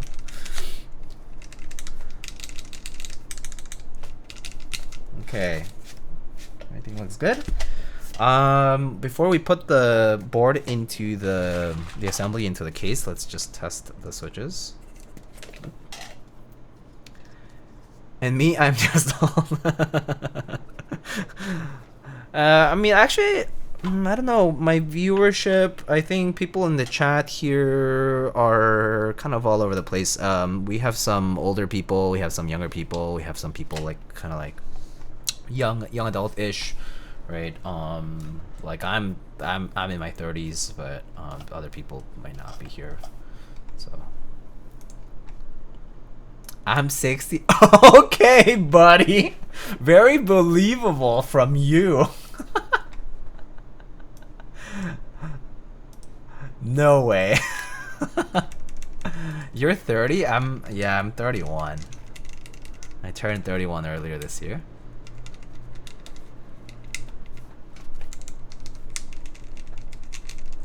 You look 19? Holy shit! Oh, that's a compliment. Thank you. I'll take it. I look 19, guys. Sheesh. Hell yeah. Keep telling me that. When's the last time you got carded? I mean, aside from places where it's been mandatory to get carded, I don't get carded really much.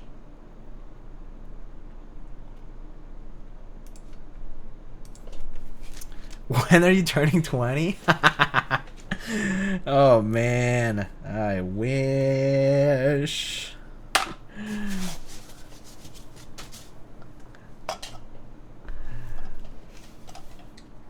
19-year-old clack owner? Isn't that basically almost you, Rienfo? Isn't that basically you? 19-year-old clack owner? Pretty much. Yeah, see, I wasn't wrong. I get ID'd every time? Oh, really? They see the life has left my eye, so they don't card me either. Oh please.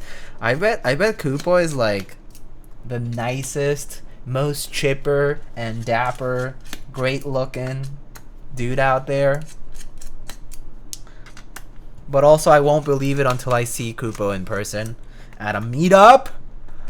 If Koopa ever shows up, because he doesn't pull up to any of them even though he's not even that far from them.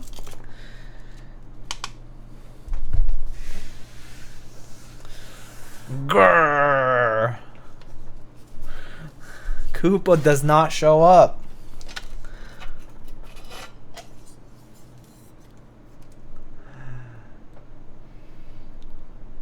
Advice to the younglings: take care of your body, for it's like Anonymous, it does not forgive, it does not forget. That's true though.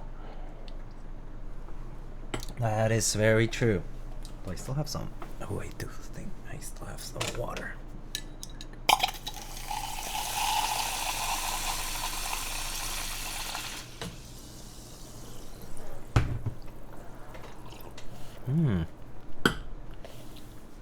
Sparkling water, so good. Should we do O-ring or should we do top mount today? Does club soda work with the OJ? I'ma steal that. I mean, I pretty much any juice or juice concentrate works pretty well with like, you know.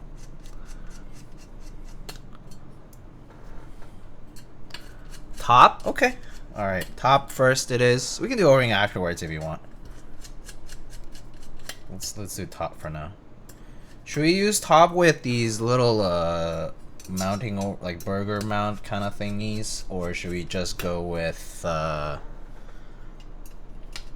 just straight? I think we should just go straight top.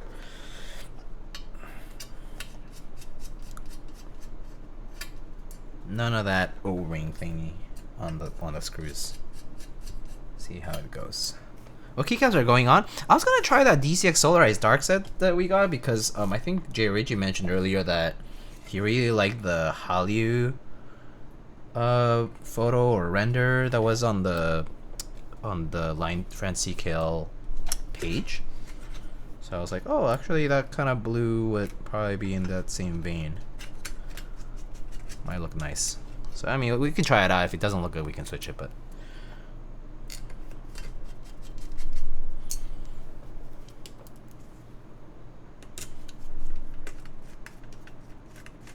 I also gotta try them because if I don't, then you know, I gotta at least tell Drop that I tried them.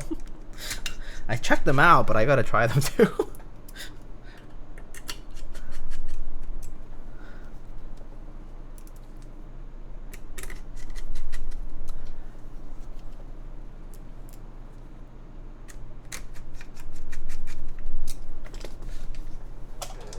Okay, and daughter board.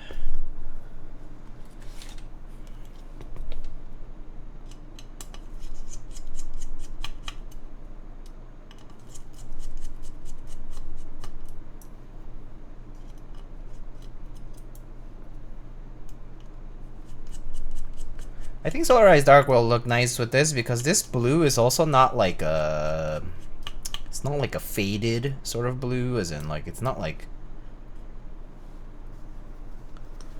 it's more like an actual blue rather than like a blue gray, for example. I don't know. It looks, it's an interesting color. I think the contrast might look nice, but we'll see. We'll see. I actually don't know what to expect just yet. Let's see how it goes.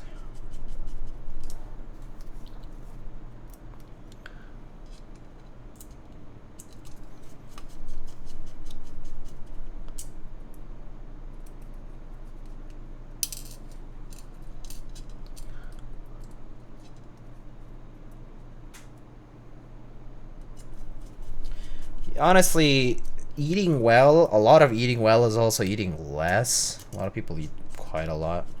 Well, some people eat very little though, but you know.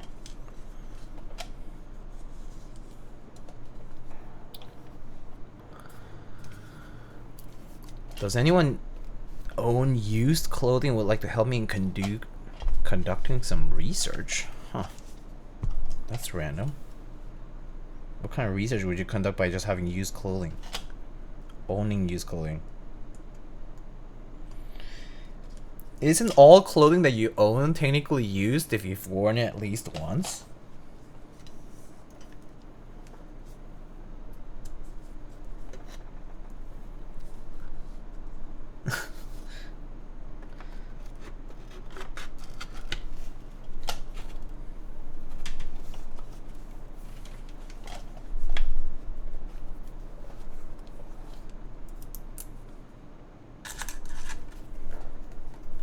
You're not wrong. I mean, yeah, I'm just being facetious about it.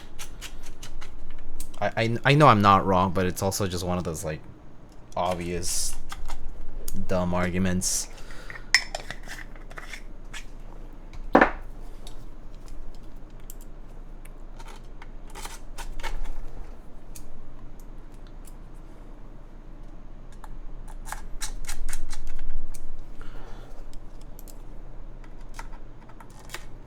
That's a nice looking board. Very cute, very nice looking. Design itself is just very nice. Alright, let's try that set though. Got it over here, and also if you want to check the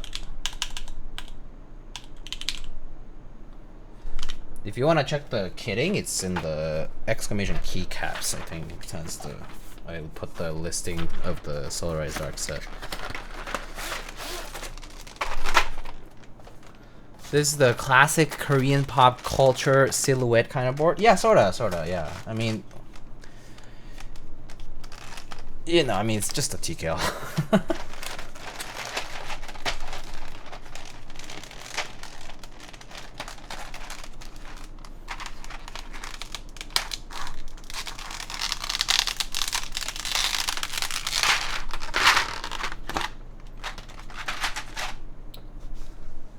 Maybe I'll add that into the...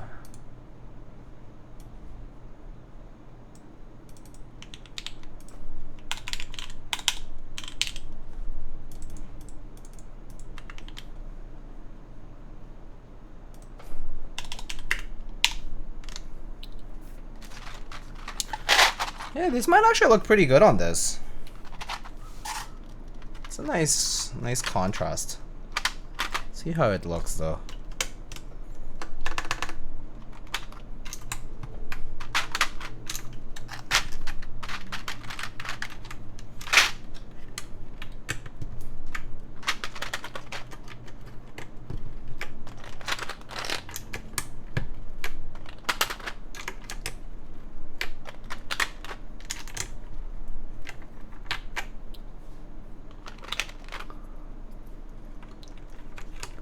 Oh, Drew made it here.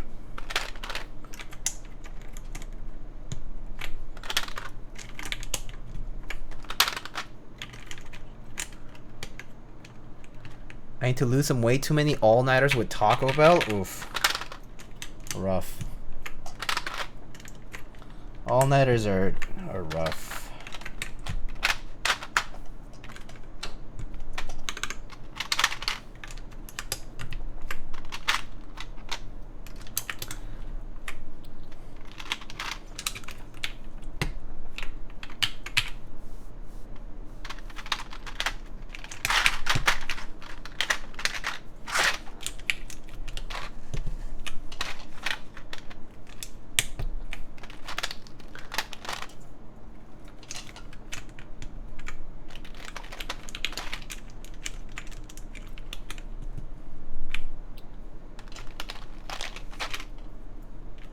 I went from 330 to 200 pounds in 1 year.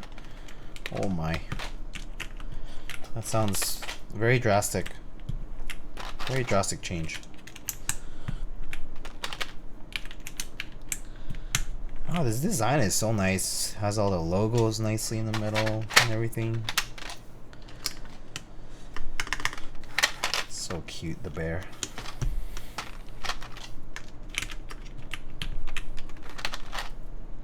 It's stomach reduction surgery? Okay.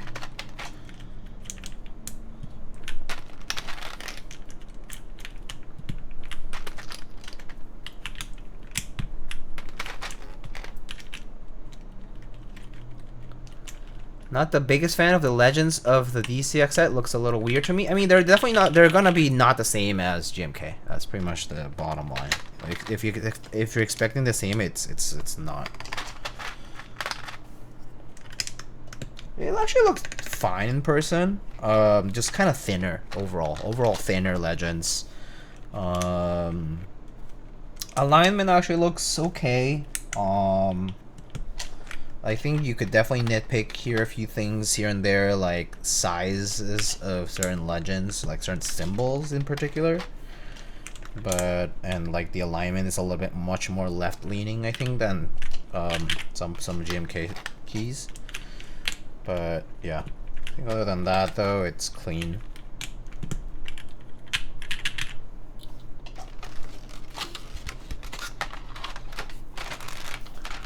Yeah, the text legends are too close to the signs. Yeah. The kerning is definitely a bit tight feeling. That's the main thing. Oh, maybe I'll replace the accent. Maybe I'll put an enter accent on this.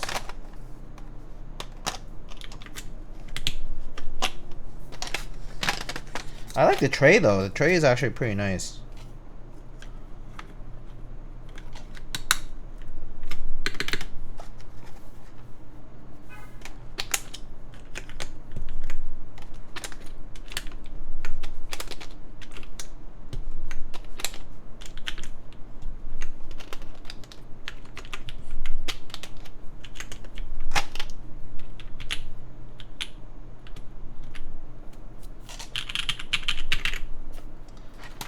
Okay, pretty good. What's the business of those O-rings? These guys you can optionally put on the so if you have like a, you know, if it's for the screw, like you can put it around the screw, like on the screw, and basically will dampen a little bit of the mounting for top mount.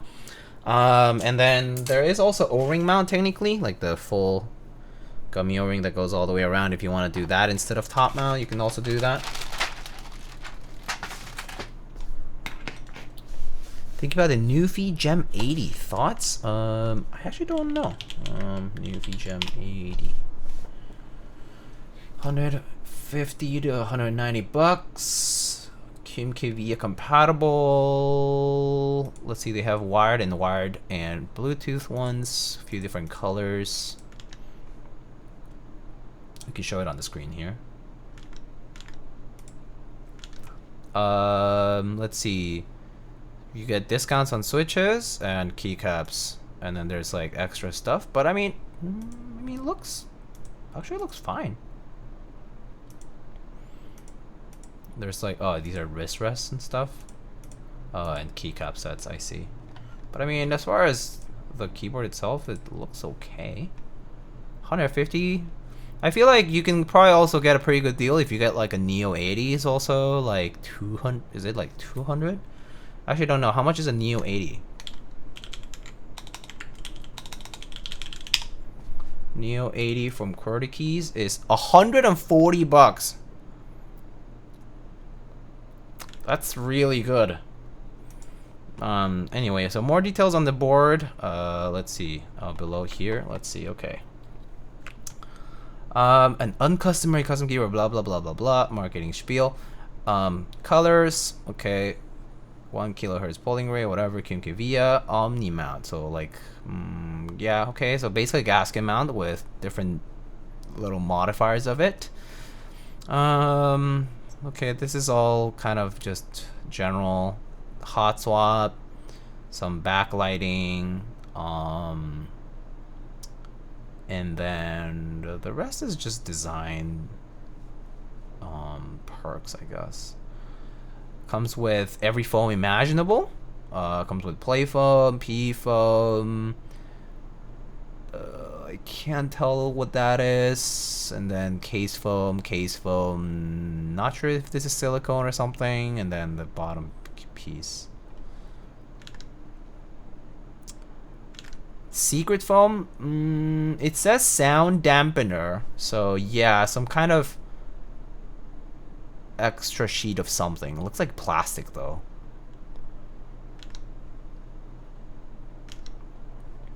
Okay, pre-installed F4 plate, a few different options. I mean, yeah, they have their own separate MSA profile, which is basically SA profile but lower.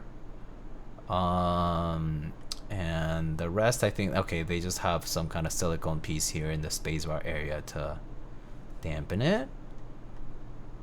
Looks fine. Looks fine. I think like boards like at this range, similar to the like $140 Neo 80, honestly are a very good deal. So yeah, it's mostly like a lot of the stuff on this page is mostly just default stuff that you see in a lot of kits nowadays.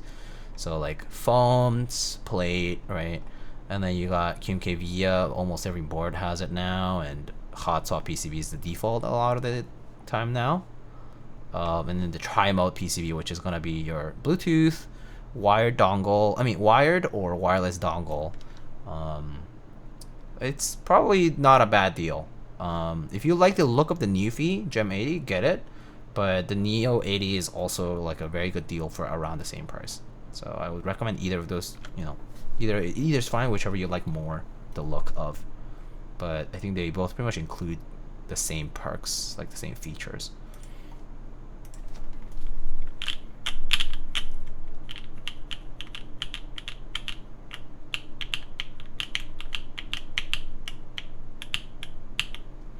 Thoughts on the SAT75X coming soon? I don't have thoughts right now, other than the fact that it's nice that they're doing like they're basically doing like a, you know, like an accessible version of the SAT75 that's not SAT75 regular prices. So I think that's cool. Personally, I think that's nice. I think it's nice to bring an accessible, a popular design in a more accessible format. It's kind of like the Bauer to the Bauer Lite. Doing the SAT75 to the SAT75X is a good idea, right? I can't think of a bad thing about it. I don't have thoughts about the specifics of the board because I haven't seen it in person. I will be checking one out at some point though, so you'll hear my thoughts then. But yeah. Do you prefer the GOG 7V, the TJ Tomo, or the Mode Sonnet? Ooh, that's a good question.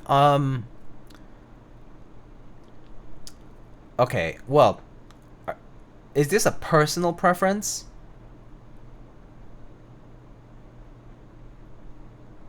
Like personally, I don't like split arrow cluster, so the GOG 7V is not even in the consideration. Actually, isn't the Sonnet? The Sonnet's fine. They also have a new one now, right? They're coming up with a new one. But anyway, the Sonnet is not exploded arrow cluster, so that and the Tomo are both fine. I think I really like how the Sonnet looks. The Tomo, I guess, just has like O-ring mount going for it, which is kind of nice. Aside from like TJR branding, but I don't think that matters too much. I do think the Tomo is a little bit cramped up on the top portion because you have the little badge and then you have the F-row, so it's a little bit crowded there.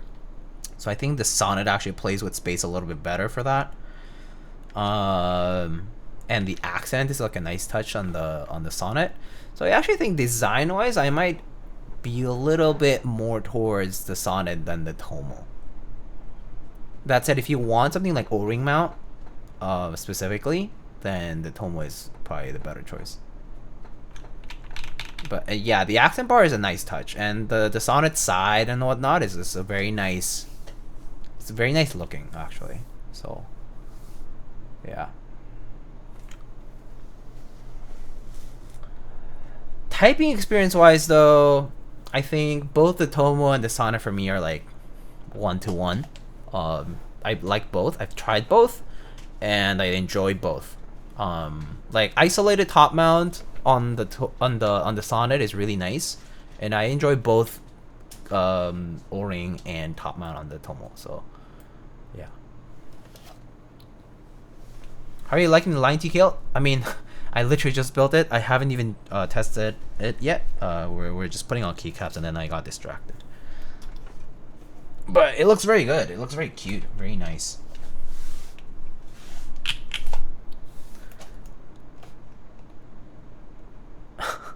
You're very handsome looking, Diego. No keep looks as sexy as you.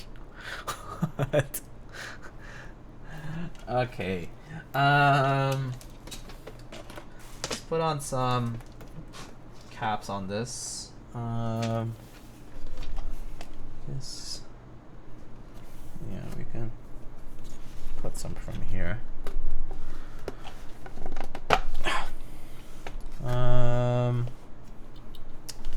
I don't know. Ooh, maybe this ink blot is gonna look nice. I'll put that on escape. Actually, how about we do it here? We'll do like a light blue one here. Maybe I'll do the. Maybe I'll do the Cthulhu actually. Kind of looks nice. The kernel. This one.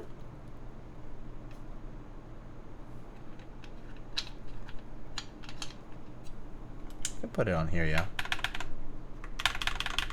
Let's pick one more. Maybe I'll. Ooh, this is like a one that you don't see that often, but maybe I'll do this Barman from Navinator. Have a little bit of like a yellowish pop on all three of these, so it kind of works.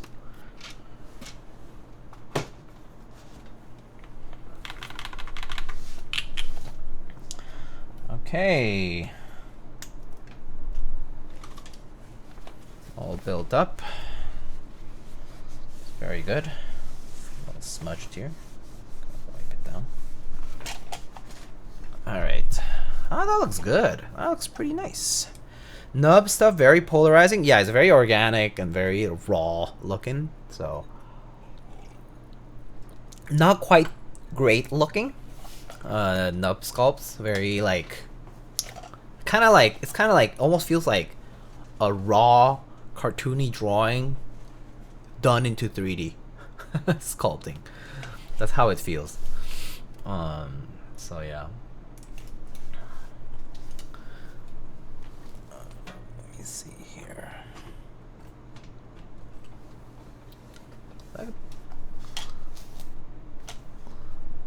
Angle's not great because of the reflection of the lighting here, but that looks nice.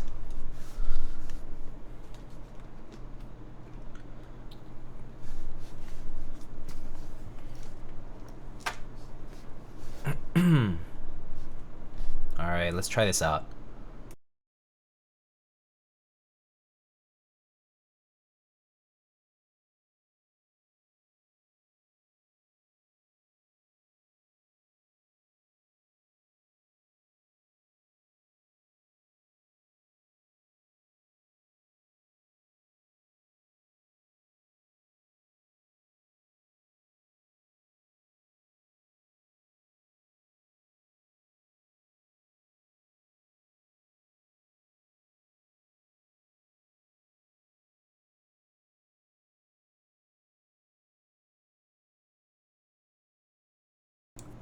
Okay, so we are ready now. Okay, I'll turn off this fan. It's a little. I just had it on because it's so warm today. Okay, so let's see. So today we have this Line Friends TKL built. It's currently built with BCPs. I think that stands for Black Cherry Pie switches, which are Cherry MX Black top, cream stem, and H1 bottoms. That's the classic combo, but basically a long pole but cherry topped switch. And we currently have this on an aluminum plate in top mount configuration. And this right now is currently with DCX Solarized Dark from Drop. You can find the link for that set in the build command as well as in the exclamation keycaps command. And I guess that's about it. Let's try it out. All right. Here you go. Oh, actually, let's reduce the time to 60. All right, let's try this.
Wow, that sounds actually really nice.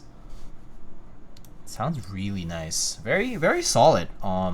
Slight amount of like case sound in there, but just the right amount that it doesn't feel off. It just sounds very good. And looks like we just hit ads, but it sounds pretty solid. Should have seen that, but I didn't catch it in time. Alright, I'm just gonna go through the mods, but for the people who are in the ads, I'll also go through it again for them. So here are the mods.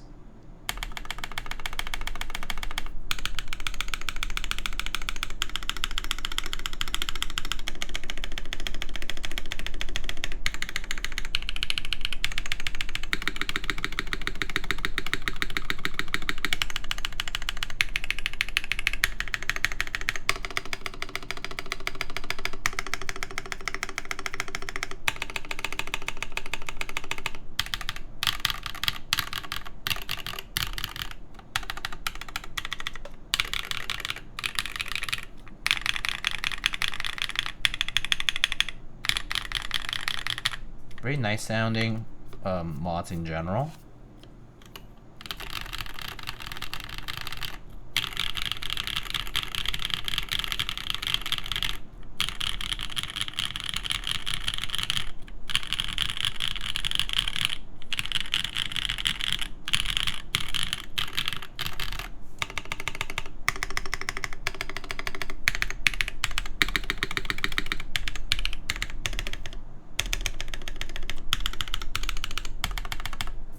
Up arrow test, up arrow test.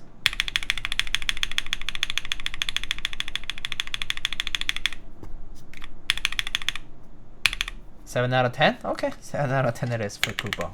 It's not bad, it's actually pretty good sounding board.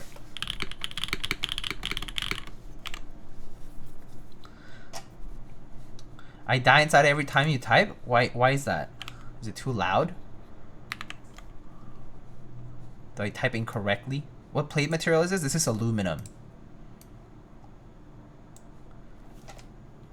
Yeah, I can type on this again for a little bit. For the people who are stuck in ads.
But it's pretty nice. Very nice sounding, actually.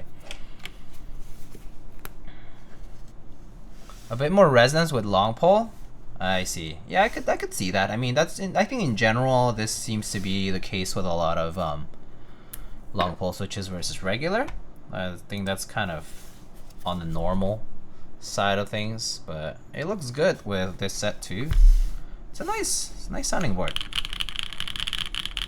Oh, I'm shamed at my typing speed. Oh, I see. I mean, it's just practice. I think I used to be a lot slower, and then it's gotten better over the years. And learning proper like home row technique definitely helps. So we can try it with like O-ring and see how it sounds if you want. That's pretty easy, so I can do that. Where's the screwdriver that I was using? I can do O-ring mount now.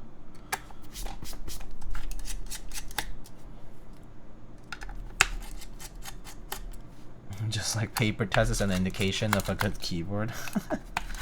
This would actually maybe pass the paper test, actually.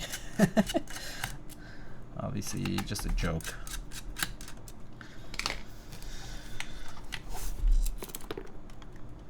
Yeah, I think it might be better for O-ring too, because maybe the resonance might be a little bit more muted in the case of O-ring. I'll dampen down a little bit, so we can try that, see how it goes.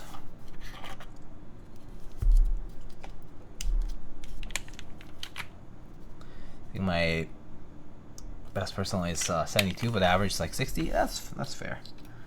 I think I also started around like 80 or so, and then it got better once I started fixing my typing posture and typing technique. It definitely well, actually it went down for a bit and then went up, but I didn't type very fast when I was first getting into mechanical keyboards.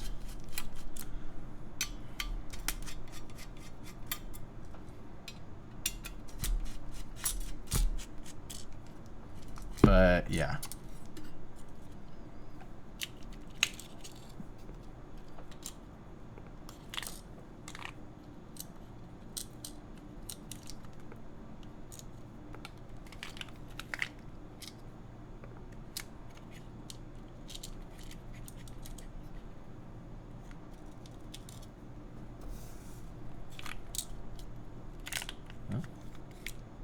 Oh, here's the other side.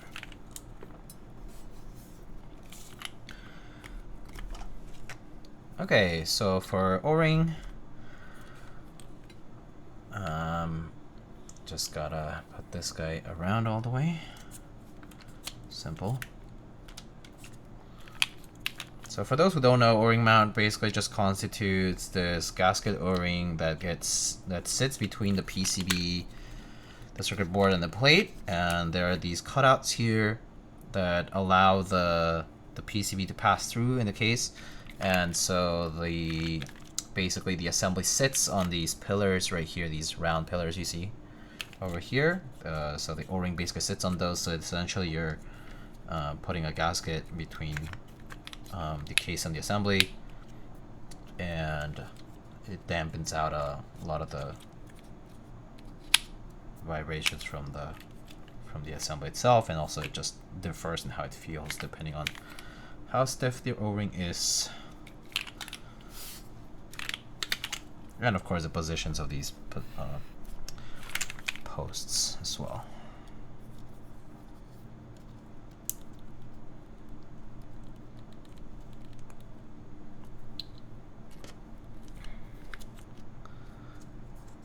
Does break-in still occur with lube and film, or does the switch have to be bone dry for proper break-in? I would personally say that after you lube, break-in is going to be much more minimal relatively. So I personally, if I were to break in, I would do no lube, and then once you've broken it in enough, then you might opt for going with the rest. So. Like, you know, with lubing and whatnot. But yeah, that's my take on it. My approach would be that I would definitely think that the breaking process happens more so once you have done, once you have actually done the braking process before, while it's still stock. Yeah.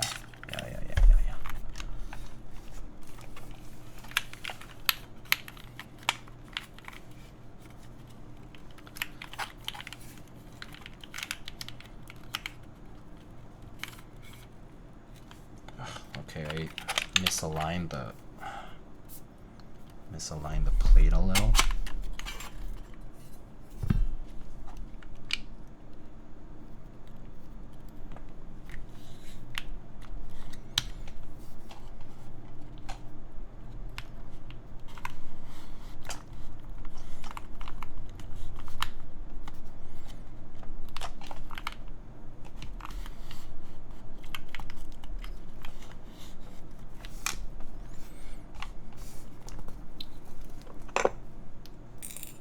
This board reminds me of a derivative TKL if there was one ever made. Yeah, that's fair. That's kind of true. Yeah, you could see that.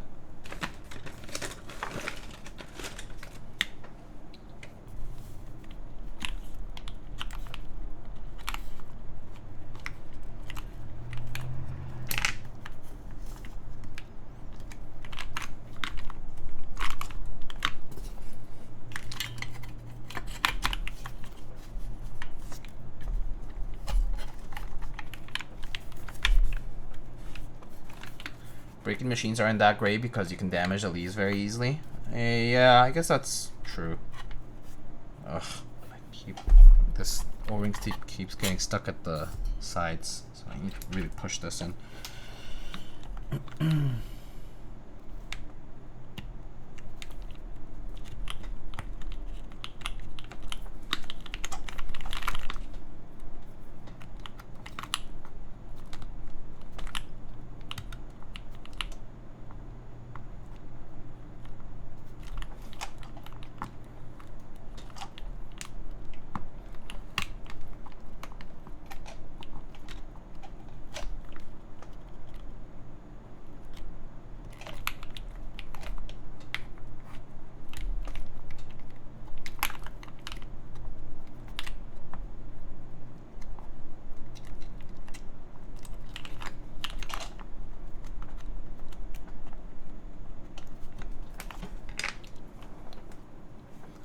I just can't bear using stock cherry for a week. Yeah, it's stock cherry is not pleasant, that's for sure.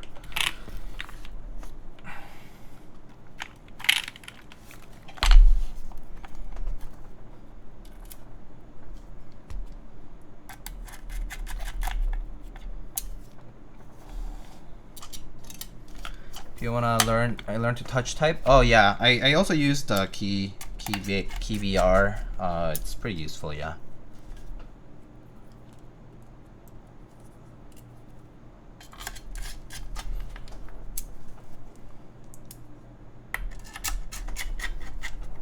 It's like good practice.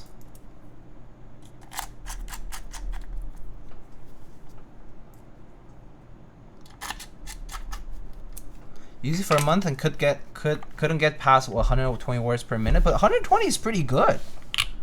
I think after that is more so a matter of just practicing accuracy. I think speed is actually a matter of accuracy. After you hit a certain spot, I think 120 is decently fast though already. 180 with 2 fingers though. I mean, I guess you could put it that way if you want. Yeah. All right, we're back to O-ring mount now. So here's the board. Let's give it a shot now with O-ring mount.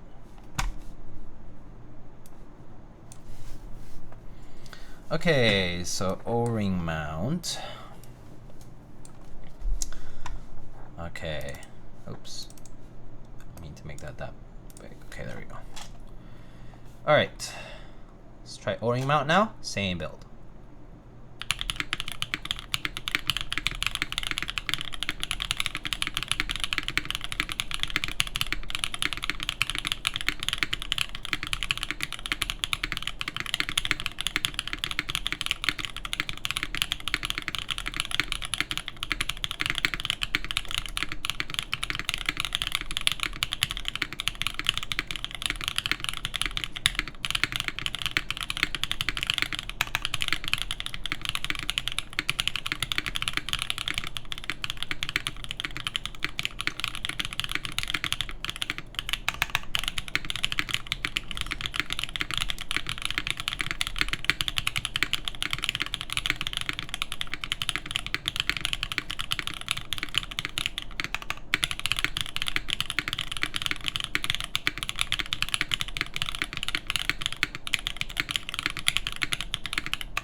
Yeah, it's pretty nice.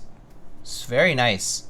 It definitely dampens out a lot of that K sound, so it's a lot cleaner. So it's very, very pleasing.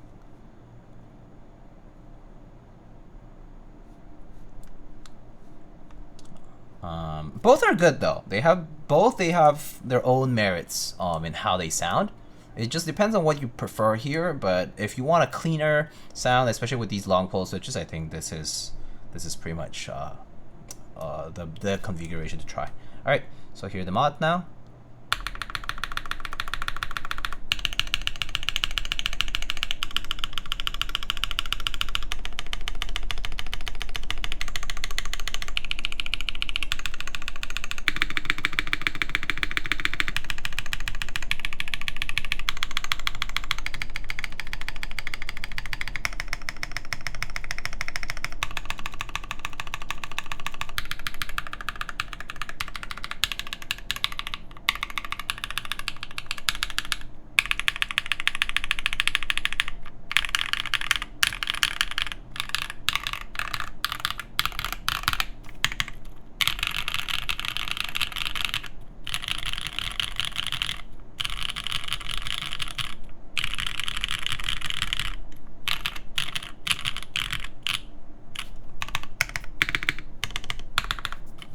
Actually, not a very soft feeling typing experience. It's actually not soft. I would say the aluminum plate, along with the fact that the O-ring fitment is on the tighter end, doesn't make it feel that soft. It's comfortable to type on, but I wouldn't call it soft. It's still pretty nice sounding though. It's a very... The aesthetic of the board is actually just really nice too. I actually really like how it's not too rounded. Are the bezels even actually? I think the bezels might be just maybe barely bigger on the top bottom versus the left right. I'm actually not sure. Yeah, they are. Yeah, they are a little bit bigger. But the bezel proportions are pretty nice. The color is nice. It's a very nice looking board.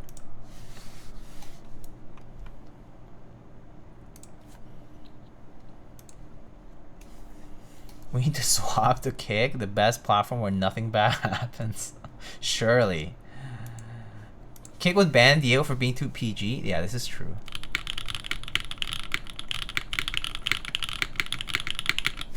It's a very nice sounding board though. This actually came out really nicely. These BCPs are pretty good on this. Pretty good. I'll put the top mount screws aside then for now, and we'll just leave it like this, I think.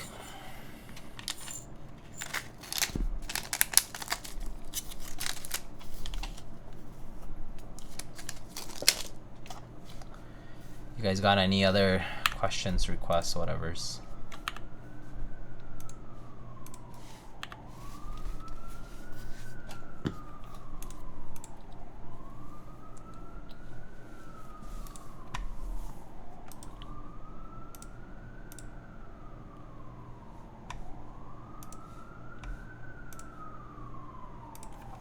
Are you going to review the Spider TKL from PLY Works?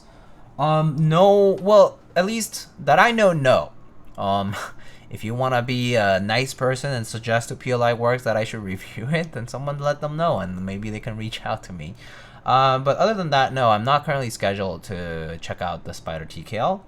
I think a few people already did, so you can always ask them for an opinion too.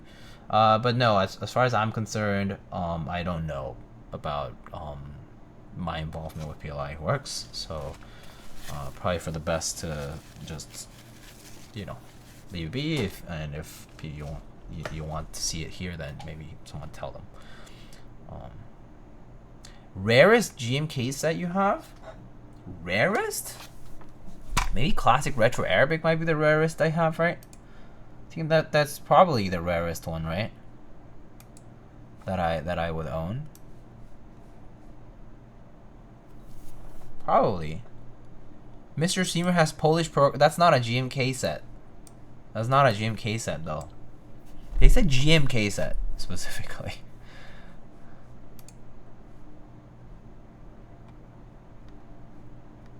But yeah, yeah, I would say classic retro Arabic might be up there. Led Zepp is also one of those like more niche sets that I think. Keyword and Co is kind of niche. Denim is kind of niche. Only got like one round. KA 1953, but it's just beige at the end of the day. So I guess so. I mean, if you can think of it that way, yeah. But I would say retro Arabic is definitely one of the. Sloth? I don't think Sloth is that rare, particularly. Sloth ran during it's among the newer sets, if I recall. But yeah, there's some sets that are like only ran once type of thing. So I think those would be like Q01, Keyword and Co, Led Zepp, Miami Nights, classic retro Arabic. I don't think Calm Deaths had an R2, right? I don't think it did. TA90.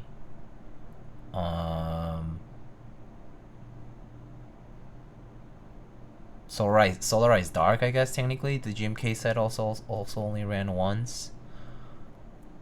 How niche is Deep Space? So Deep Space is an interesting case because it ran through... it ran through Originative, didn't it? But it also had a collab with Booper for the Artisans, and also with Nightcaps and stuff. So it actually had a decent number of units sold from back when. But I guess that's the same as HFO R1. Like Hyperfuse Origins also had that. There's a few sets through Originative that had that, like Booper and Nightcaps collab or whatever. And so they probably were like anywhere between 250 to 500 MOQ. I mean, units bought, so that's more or less where the rarity would be. GMK Magenta Devotion. I had GMK Devotion before, but I didn't really like the set that much, so I just sold it.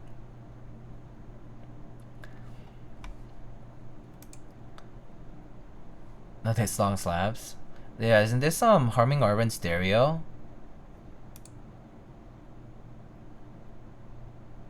Yeah, this is Humming Urban Stereo HUS. GMK Skeletor had a rerun though, so it's not as rare, so to speak. I'm going to... Oh, you're going to sleep now? Have a good night and have a nice rest of streams. Thank you so much, Marcos. Thank you so much for stopping by and for sticking around and chatting for a bit. Take care of yourself. Have a good night. Yeah, wow. Humming Urban Stereo is kind of old school. HUS. I really like them. The singer, the vocalist for Humming Urban Stereo, unfortunately met a tragic end. So it was a very sad loss for the Korean indie community at the time. But they definitely made some really nice music at the time. Yeah.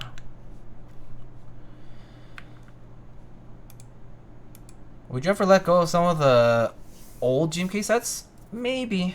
There's some that I probably wouldn't, because I like using them a lot. Like there's some sets that I just, use them all the time. But some sets, yeah, maybe some I probably would, but I don't know when or why particularly.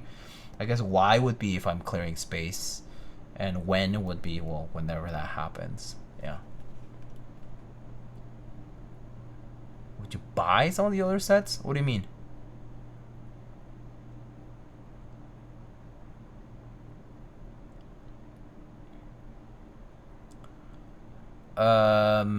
What happened? I heard lost in Korean indie. Oh, Humming Urban Stereo. If you look, you can look them up. Humming Urban Stereo. You can look up what happened to the vocalists. I forget if it was. I don't remember. I don't recall if they if they took their own life or if it was illness. But yeah.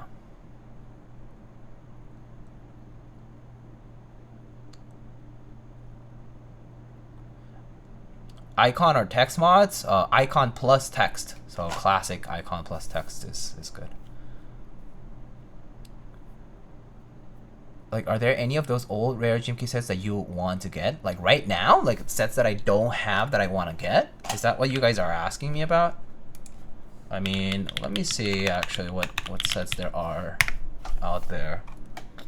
I think I've gotten most of the sets I've always wanted to get, because I did collect over a long period of time.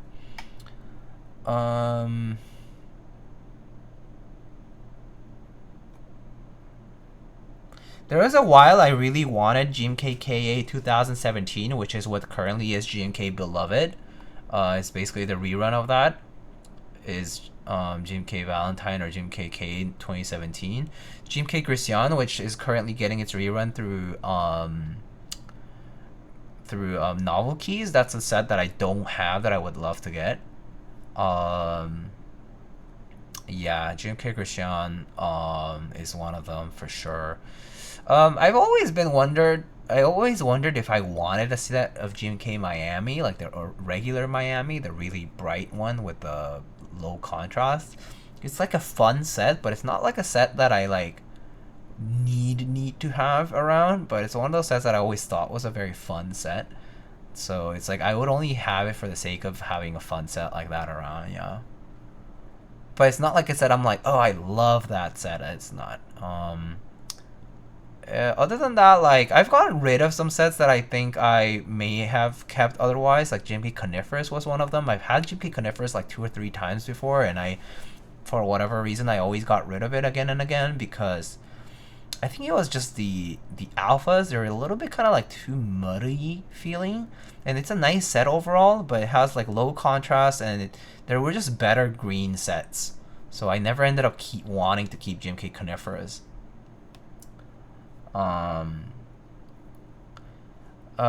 There's a few other sets like this. Like I think GMK Mint Chocolate was one of those like random Z Frontier sets that also was like not popular at the time, but also that can be kind of cool, but also just niche and yeah. But I have like a lot of older sets too though. Like I have like GMK LZ White Blue, like I have like Stormtrooper, Originative, the old one, Triumph Adler, the first one, Red Alert, True Olivetti, things like that. Yeah, but that's like I have like GMK Monkey too. So yeah. The only set that I'll buy aftermarket would be Carbon R2 because the kitting's really good except for the lack of Alice support. Oh, that's fair. I mean, but you could probably get Alice support from getting any of the Umka, or pretty much any of the Carbon variant sets will have the Alice support with them too. So you could just get a set of Umka for cheap, and you basically get Alice support on that. Do you have GMK Demonic? I don't. I don't really like GMK Demonic. I think it's kind of ugly.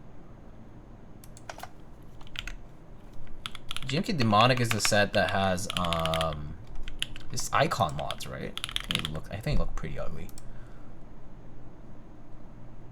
Oh yeah, it's just black and red. I think Slash is so much better than Demonic, so there's no chance I would buy Demonic if I were given a chance to. It's just kind of like the other set that I also think is kind of ugly is GMK Signal. GMK Signal is also really ugly. I had it, and it has like icon mods too, I think, and it also doesn't look good. Like in person, it doesn't look that good, and the icon mods just don't cut it either. Yeah, Keyboard & Co is a great set in my opinion. I think Keyboard & Co is one of those really cool sets that are super niche, but also just can look very nice on the right board, on the right setup. The blue and black one, yeah, that's GMK Signal. Yeah, it was not a very good looking set.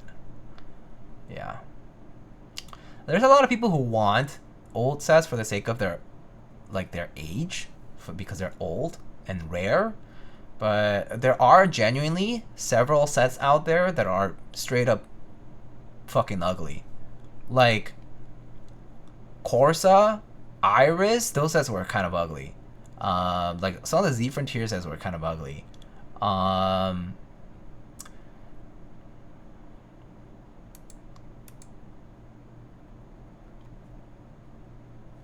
Do you like this new Surprise NK set? What's this? Let me take a look. Chladni. Oh, I saw this at the I saw this at KeyCon. This was at KeyCon. I really liked seeing the set in person. Really like the colors, but fuck, it's using the wrong modifiers.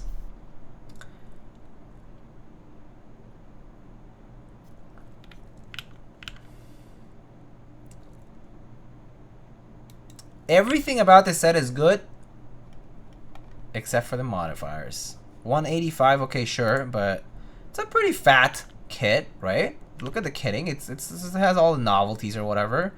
It's a great looking set, but oh, come on, look. Wait, you can't see my mouse, right? But the R3 control and caps, centered legends, but I think these arrows are top left justified, right? These are not centered. These are not centered arrows, actually. Is that brown? It's more like brown. It's kind of like, you know, SA Retro. It's a brown set. It's kind of like that. But yeah, it has centered center alignment modifiers. Yeah, like that's the only thing that bothers me. If this had an icon mods kit or an icon plus text mod kit separately, I would buy this instantly. This set is great looking, okay? I love the novelties. They look amazing. I think the concept is great. Very like topographic. Very cool. Like if you're a fan of like if you're like kind of like into like, I don't know, like Lissajou figures or something from like physics or math, right? Or like you like these kinds of like cool looking novelty symbols or whatever, like this set's great. It high contrast, very nice looking, good color choices, decent kitting, but yeah, I just don't like the modifiers. That's the only thing that would stop me from getting this, so I'm not getting it for that reason alone.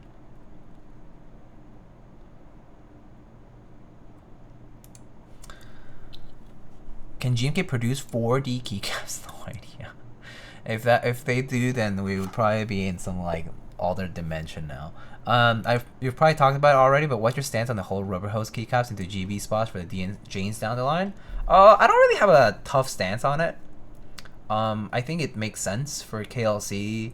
So GMK rubber hose is KLC's way to run an all-in-one comprehensive project that includes keyboards and keycaps and accessories, but they can't stay exclusive from each other because you can't guarantee that one will sell and the other will as well. So they had to tie them together. And not just that, it's also the branding thing. Like they're using the rubber hose branding, which is, you know, an artisan maker, right? And it makes more sense to put them together. Like, I think everyone wants the keyboard, right? But not everyone wants the key set these days. The key set is basically a beige variant, key set. And not everyone wants beige variant key sets now. So it wouldn't sell that well. And so in order to help it, they had to tie it with the whole project, which is the keyboard and the key set and everything, all that. And it makes sense. I think it's just a business smart move. They had to do it, and it makes total sense to me that they had to do it. And sure, people might say like, oh my god, you're gatekeeping the boards and all that, but it's just the way it is. That's just the way it has to be in order for these sets to also sell. Otherwise, the sets would fail, probably. Or like, you know, they would just not hit the mark. Not where they want it to be. And all in all, it wouldn't be a project that constitutes all these different products anymore. It would just be a keyboard project with a side of keycaps, which is not what they wanted. Oh, this song is so good. I love this song. I don't use I like novelties, but it depends. It depends on the novelties, yeah.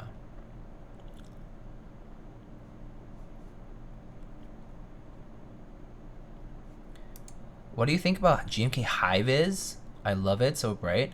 JJW KB is an interesting one.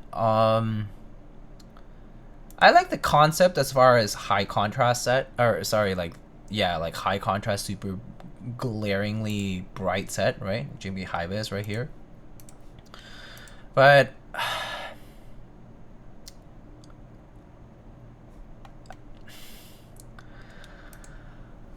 I don't even have to be drunk to talk about this, but why did they...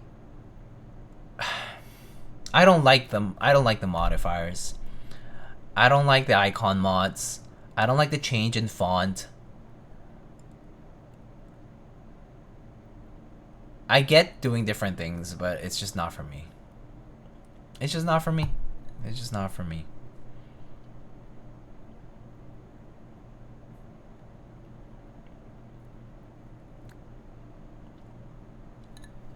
Yeah.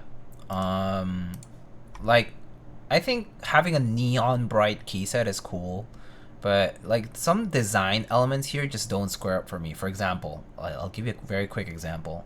Look at these. Look at the enter key and the backspace icons are pretty nice and long and big, right? But look at the tab one; it's tiny, and they had to obviously so the left side here you have these like tiny ass icons, or not that tiny, but tiny, but they're actually the same space and the same sizing and everything. But then on the right side, it gets imbalanced by these like big keys, right?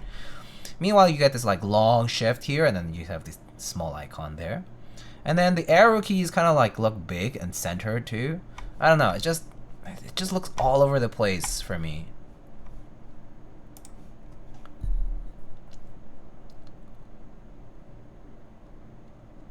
It's just several things.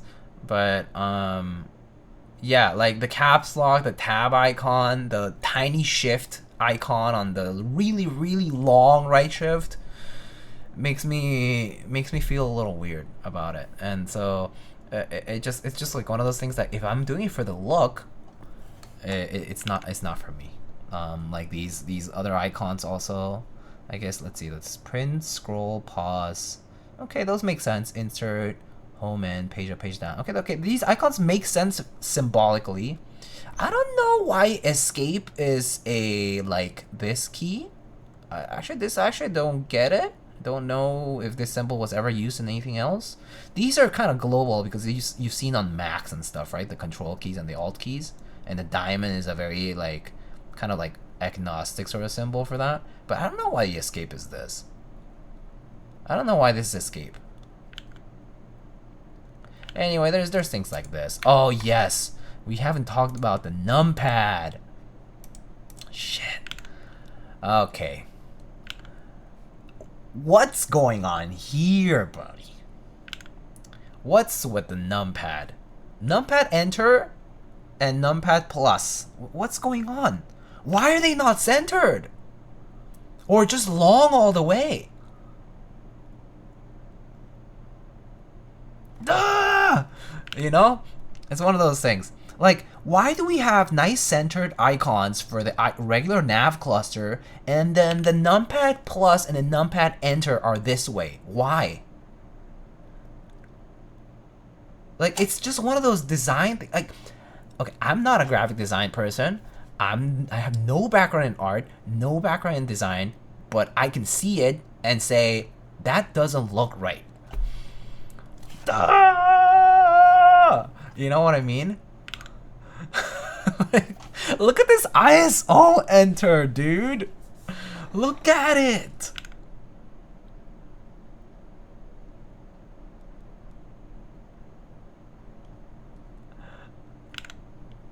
You know what I mean? Why is it down here? Why is this backspace arrow so long, but the one on the 2U is kind of shorter?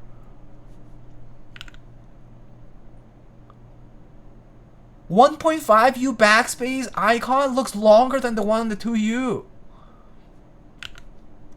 And the 1.5U enter key has the smallest enter arrow possible. It's just inconsistent. I don't know. I don't like it for that reason. I sound like a hater. Probably am. But yeah, bottom line is it's just not for me. I look at it and I feel ah. But there's people who love it, and there's people who will like it, and there's people who will buy it or already bought it, and that's amazing. It's just different, yeah. It is different. It's just different. It's just different. I personally can't see myself with it, but yeah, it's just one of those things. There's a lot of people liking it because it's different, yeah. And people like different. People are all about, oh, it's different, new product, change, you know, that kind of stuff. That's you know, people enjoy that stuff. So Diego, can you test the flashing backlight firmware again? Yeah, sure. I'll do it tomorrow. It's like 1 a.m. But yeah, just send it to me and I'll do it tomorrow.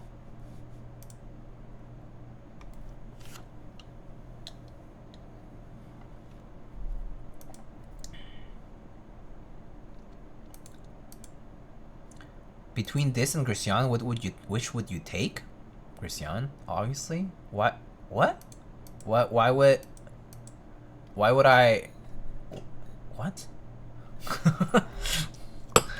Anyway, the new Glorious keycaps are ugly. I don't know about what the new Glorious keycaps look like, but probably gonna wrap it up here now. Though it's pretty late. So yeah. Have you had a chance to build a Numa yet? I haven't gotten it. So no, Nordhell, I haven't gotten the Numa yet. I need to. I'm still waiting for it to arrive. So yeah, no, not yet. That'll probably be. So I'm actually the way the Numa worked out was actually, I think Alex is building or built one, and then Lolstacks Ryan was going to build a second one, but he. I'm not sure if you guys follow him, but he recently, I believe he just got married, so he's busy with life. So he's sending his unit out to me. So I'm waiting for that to arrive, but you know, he's busy and stuff. So I think it's gonna be next week, most likely. So that'll probably be next week. So probably not this week. Yeah, this week I think this might be the last stream of the week actually. Maybe I'll do something. Maybe I might build something Toper related this weekend, but I need to see if I'm available for that. But yeah, I need to build a data pad, Norbauer data pad that somebody sent. I just haven't gotten around to it. Thanks for the very chill stream, except for Hive. It's okay. I mean, it's all good. It's all good. All right. Let's wrap it up. I'm not sure if anybody's streaming at this point. It's kind of late, so let's just check. And if anybody is, we can go raid him. Oh, Kim is streaming. Wow. Building a McLaren board. I don't know what that is. Oh, and I think she went to eat something? Okay, well, let's just throw a raid anyway. Don't get to do that often, so. Yeah.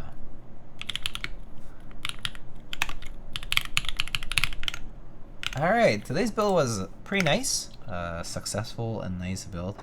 Very nice looking. And again, drop sent these DC Accelerized Dark keycaps. If you like them, check them out. Every click counts for me. So you know, if you want to go click on the DC Accelerized link, you should go and do it, because you know it just helps track traffic and that, you know, to basically show that I showed you guys and stuff. But otherwise, you know, you're not, obviously. There's no affiliate or anything, discount codes, no kickbacks or anything associated with it. But yeah, if you like the set, if you like DCX, go ahead and do that. And otherwise, today was fun. Where's the link? Here.